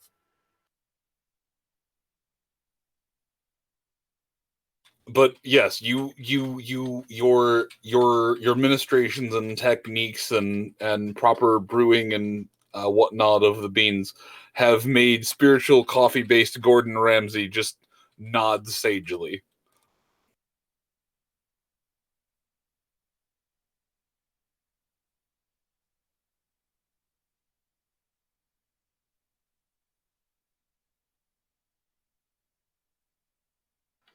Well, once the coffee is ready, I will make sure to pause and offer a cup to anybody who wishes to have some as I get some ready and walk it over to Sunrise.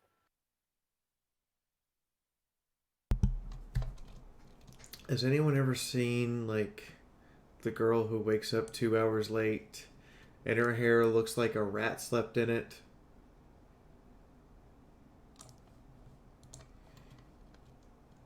Oh, come on. Everybody here knows what Sunrise looks like when she wakes up. Yeah, a train wreck. Oh, you mean the fact that her mane is defying the laws of physics and gravity? Slowly rolls over. And style. Slowly rolls over. 5 more minutes? You said that an hour ago, love. Coffee's ready. Ooh, coffee. Alright. Half asleep train wreck Sunrise. I need either a luck check at a -1 or a shamanism check. Okay, I give this check while kissing Nyota.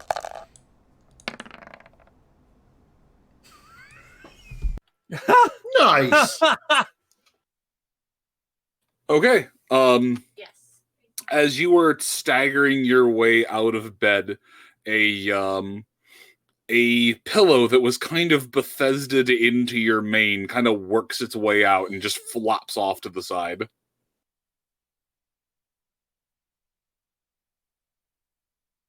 Okay. Morning to you too, Pinky. No, there is no sensation of activity of that kind from her. It's more of just the sensation that this has happened before, or rather is a relatively frequent occurrence when this small chaos horse sleeps.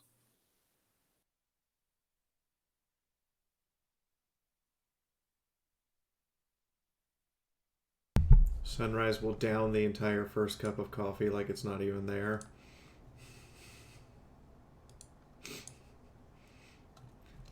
How'd you sleep?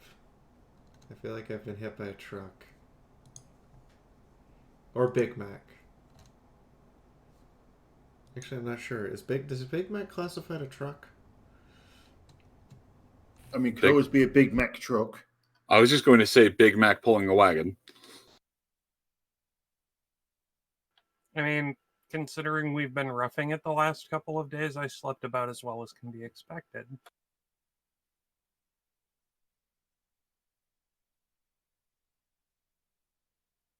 Once you've finished your coffee and, you know, had something to eat for breakfast, we'll get stretched out and get prepared to figure out how we're going to deal with the thing in the mess hall.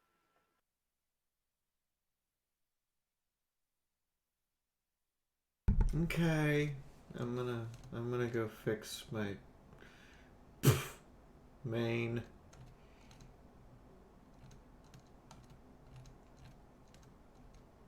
Incessant brushing later.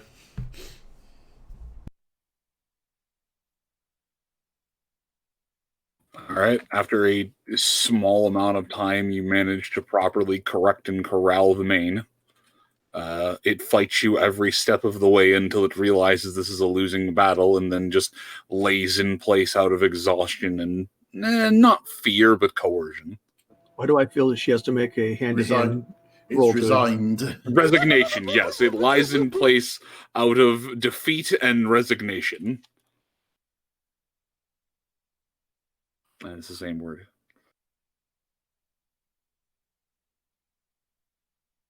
After you beat your mane into place with a brush.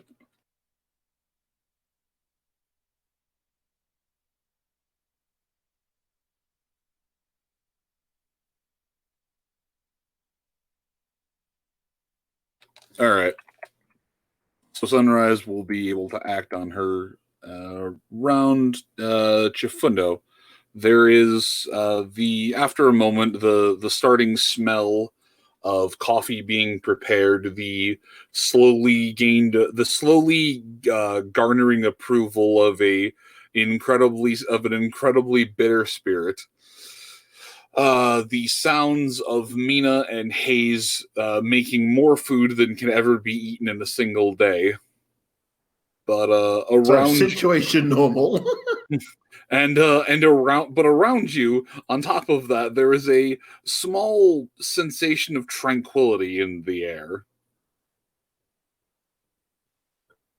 Chifunder will smile, drag himself to a sitting position, meditate for a few moments before heading over to Mina to see how breakfast is doing.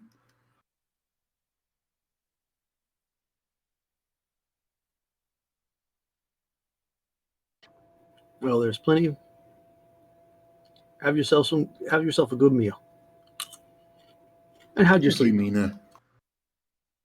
I mean, watch always makes sleep interesting, but you know. Oh, by the way, Nyota, barista phone's smiling at you. Joy?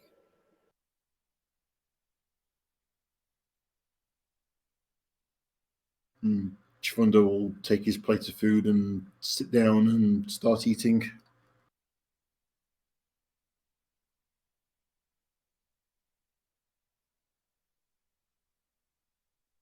That's good. It's common fare. It's nothing too overly fanciful or overly flavored. Just good and filling breakfast. Cool.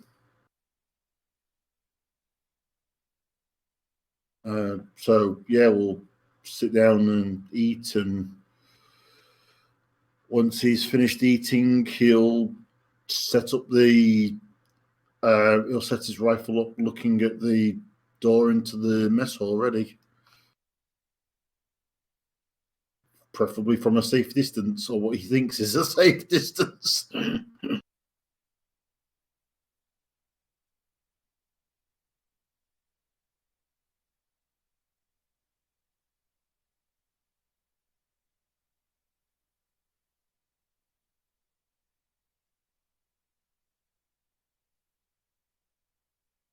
I would say Canterlot is a safe distance, but Canterlot's not safe.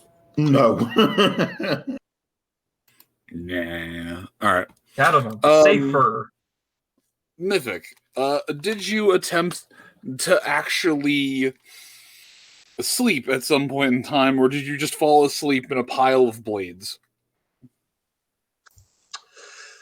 He would have probably actually properly went to bed at some point, knowing that falling asleep in a bed of blades is, albeit a very, very Chad move, but not exactly, doesn't exactly make for good rest. No, he'll actually turn in at some point. It would be a very anime protagonist move. Hey guys, we heard you like Game of Thrones with like the sword thrown in it, so we did that. We tried to do that same thing, but they like sued us for copyright. So yeah, we just made Bed of Knives.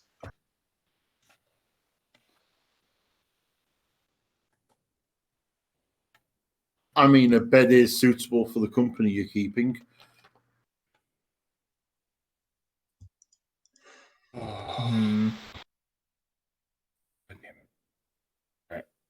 You make your way over, you get some food, you get ready and everything.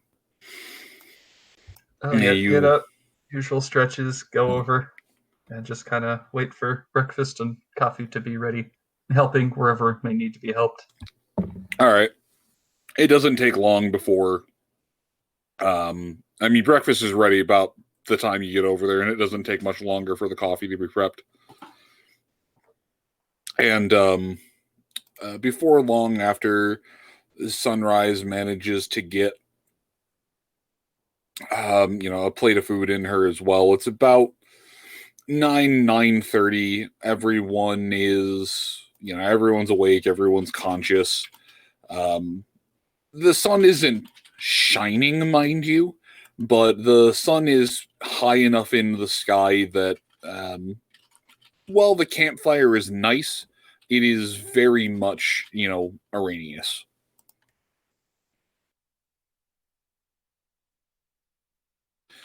Everyone who is gathered is able to clearly make out the central hall, along with some of the boarded up windows. It definitely looks, given the look of everything, it is the assumptions are more than likely accurate that whatever is in here, unless the building is magically fortified, claws that big should be able to just make their way through here like tissue paper.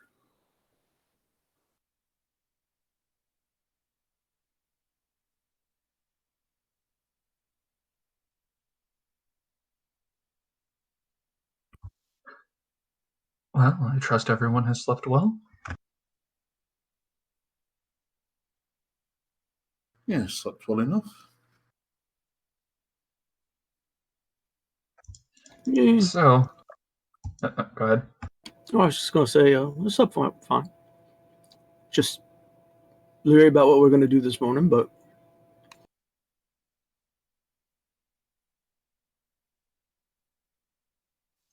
Yeah, what is our game plan for this, anyways? Well,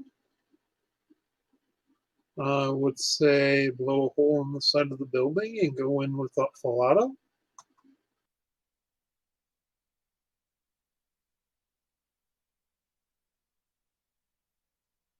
Are we going to try to communicate it with it first? Are we going to set up some sort of elaborate trap so when it inevitably breaks up, we'll be ready for it? Or are we just gonna wing it?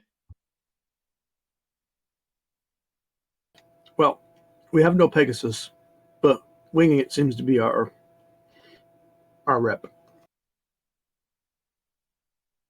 So I could perhaps try to talk to it from astral projection, but we've got no idea how that goes. How that's going to go. So being ready for it is probably going to be a good idea.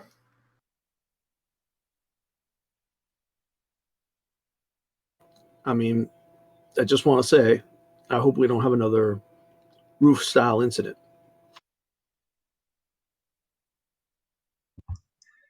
Is that one of those things where I shouldn't ask, but I kind of want to? Please don't ask. All right, that's going on the list.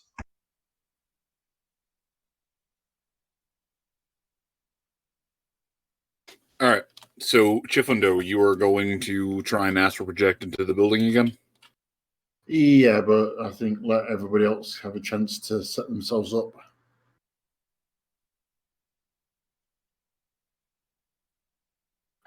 I was going to take the fish and make my way back through the tunnel into the building and place the 2 pieces of fish on the kitchen table. Can you repeat that again? Apologies. I was going to attempt to make my way back through the tunnels underneath the mess hall, get back into the kitchen, and leave the fish in the kitchen on the table where I'd put the first piece. All right. Are you going to try and do that before Chifundo astral projects into the thing, after, or about the same time? About the same time, because having a little bit of a distraction would probably make it easier for him to sneak inside. Did you just make Chifundo stand up and yell, "This is my distraction"? I didn't make him do anything. So I'm going to suggest you do your thing first, because if it's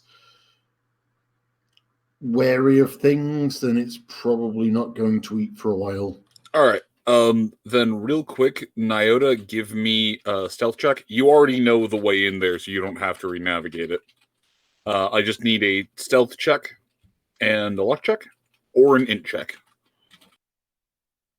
Would Chifundo, or not Chifundo, rather, would Nyota like a Alter Fizz buff before he walks in? He's already rolled it. He rolled stealth. He hasn't rolled anything else, so you can answer that question before you roll. To be fair, which were the statistics that you offered? Either intelligence or luck.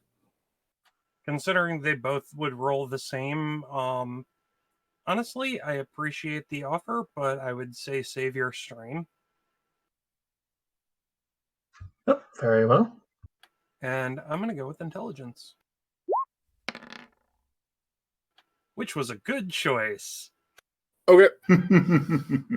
Okay. You managed to make your way back in there, taking note of the just very state of decay of things, being careful to dodge the squeaky steps, being careful to dodge the creaky door, being careful to not step on any of the loose boards.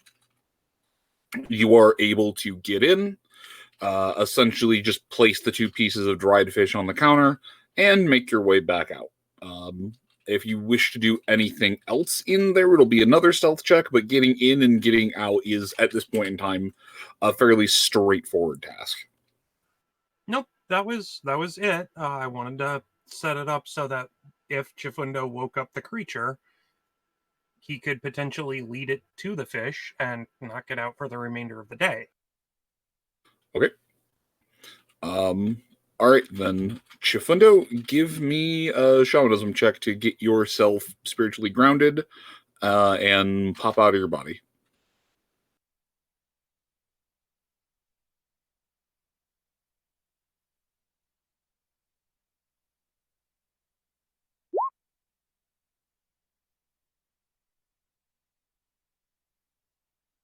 So, pass by 90 odd.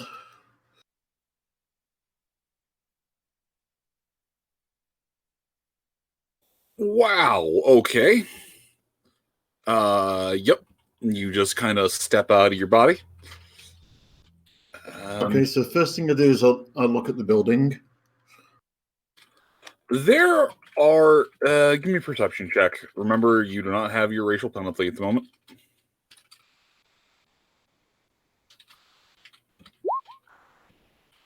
Three compared to 6. Okay. There are some very faint wards here or there, but for the most part, it seems that the building has just been infused with Earth Pony energy, enough to keep the building standing all these years. It's not so much that the tensile strength is stronger, it's just that the elements are going to have to try a lot harder than what they have to rip this thing down. There's just that bit of Earth Pony stubbornness there. Yep. There is some Zabrekian magic on each of the windows. It almost seems like it was worked in with the boards, but you'd have to get closer to actually properly identify what's what. But there is a little bit of added magic, not counting the Earth Pony infusion. There is a very faint amount of added magic, but it's really weak. In that case, I'll walk up to the building and take a closer look at the magics and everything. All right, give me another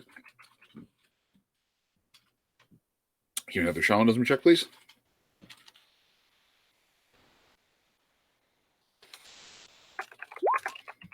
Uh, 72 compared to 122. Oh, cool.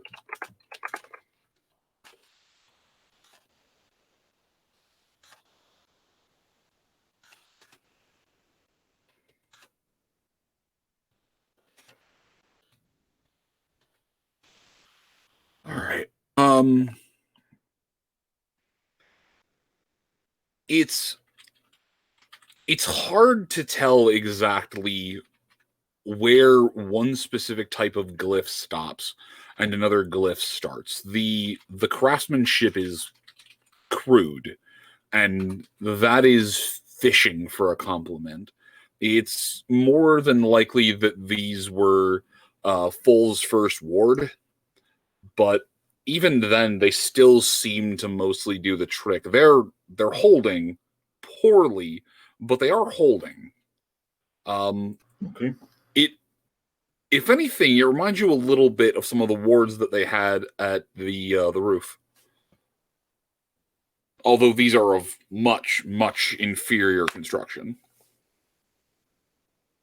Sorry, the wards at the roof. What wards were they? They were wards keeping the spirit of emptiness in place, but it's more. Oh yeah, but it's I more. remember now. But it's more that they were just general. I believe just general anti-magic wards. This isn't so much anti-magic, but it's just.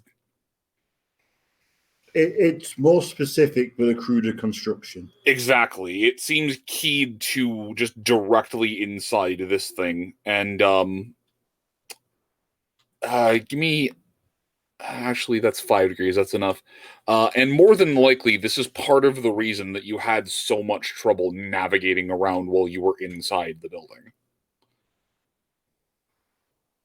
Okay, well, in that case, I'm going to locate the tunnel and see if that offers that makes things easier to get back into the building. It does as well. There seems to be a sort of natural funnel on the outside around the door.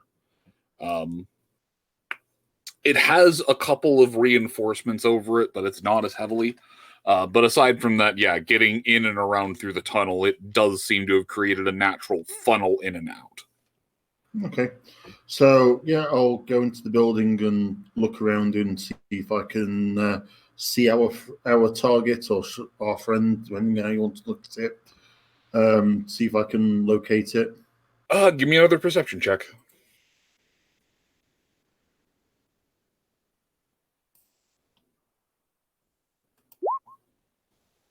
I perceive.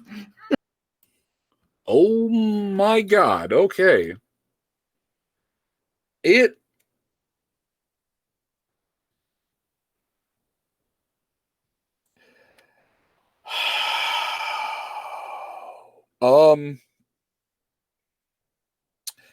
in lieu of intelligence, because I can't actually I can't really justify it applying to this. Oh wait, no, yes I can. Give me unintelligent. Yes, give me an intelligence check. Fail by 4. +1. Give me a charisma check.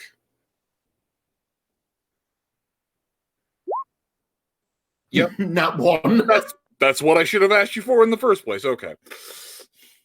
The dice are just no stupid. All right. So as you are trying to find where this thing would sleep, you have an idea to first check, any upstairs offices, any place that might be former sleeping quarters. And well, you do find a bed that is practically threadbare. This creature is nowhere to be found on it. However, as you continue to check around, following some of the natural signs of wear patterns and tracks, there appears to be a storage room, a pantry of sorts, and inside this now kind of rotted alcove of food and dry tack, gathered up with some found blankets, what appears to be some sticks, natural material, some of the a little. It's hard to tell if it's something that might have grown in from a window or what, but there's some actual vegetation. It seems that whatever this thing is, it managed to make itself a nest, and not like I've made myself a hobo bed. I mean, it almost looked like this thing made itself a little warren. Okay. Almost like it's more animal than creature. Okay, cool. Is it actually asleep at the moment? It is asleep. It is soundly asleep.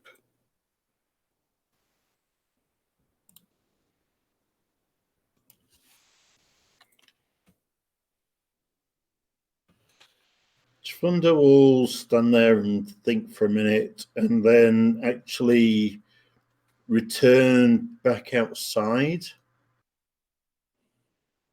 and heading over to Nyota and Sunrise.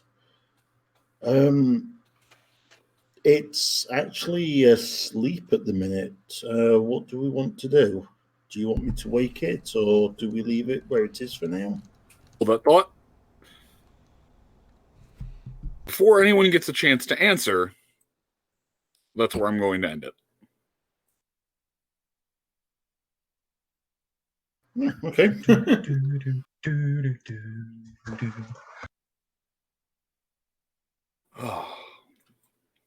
And before we play roundabout. Yes, indeed. Of course you would. Of course you would. Alright. Fraser, thank you for the host. I got a list here. James, Hetty, Lanzabi, Pony Chick. I've been on Twitch for 28 months. When did that happen? Am I getting old? Not according to me. Well, I'll be turning 40 in a couple of weeks. I mean, in February, one of our games is on my birthday. That's fair. Cool. Corexora, welcome. Thank you for the resub as well with Twitch Prime. You had to do that manually. Sketchy Hitomi and Lenzabi, thank you guys for donations tonight. And Sketchy, thank you for the bits. Biddies. I think that's everything tonight. Hopefully I'll see you guys Friday for D&D. Saturday. Hopefully. Also Friday and Saturday I have panels for Van Hoover. And Star Wars might be a short session because of it being sandwiched between two panels. And then Sunday we have our Equestria War Shenanigans. And then next Monday I will be premiering a new series on my YouTube channel, and we'll see how it does for a couple weeks. The series that literally takes like several dozen hours to edit because I have to watch the entire length of streams and then go through and get the parts I need. In the meantime, that's everything I'm going to say. Dead Tree, thank you guys for hosting and for providing us with the game. In the meantime, you guys all get your goodbyes. I've been playing Wandering Sunrise tonight. Sorry I've been kind of subdued.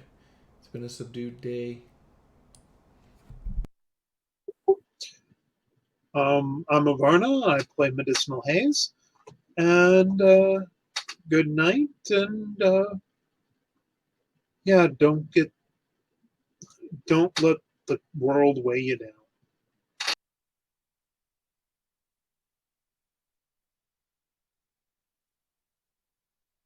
I'm Hedy. I've been playing as always Chifundo.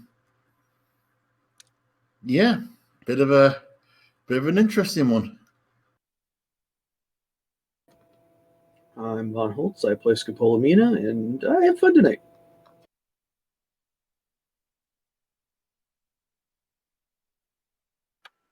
I am Adagio. I play Nyota. I had a great night. And just remember, everybody, it's 2021. Yeah, there's a lot of shit we've got to deal with to unfuck 2020 did, but we'll get there. So keep chin up.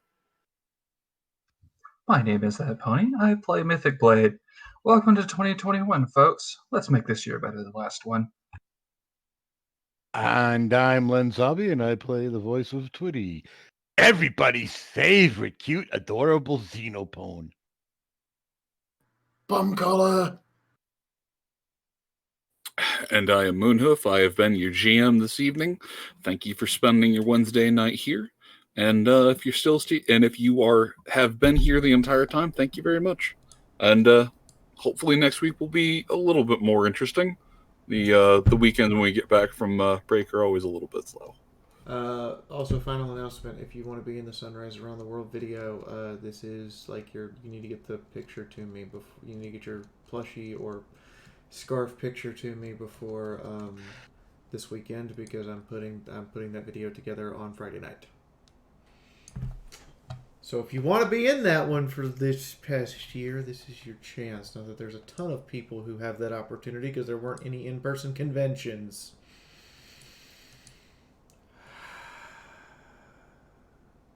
Anyway, Good night, everybody. Night, everybody.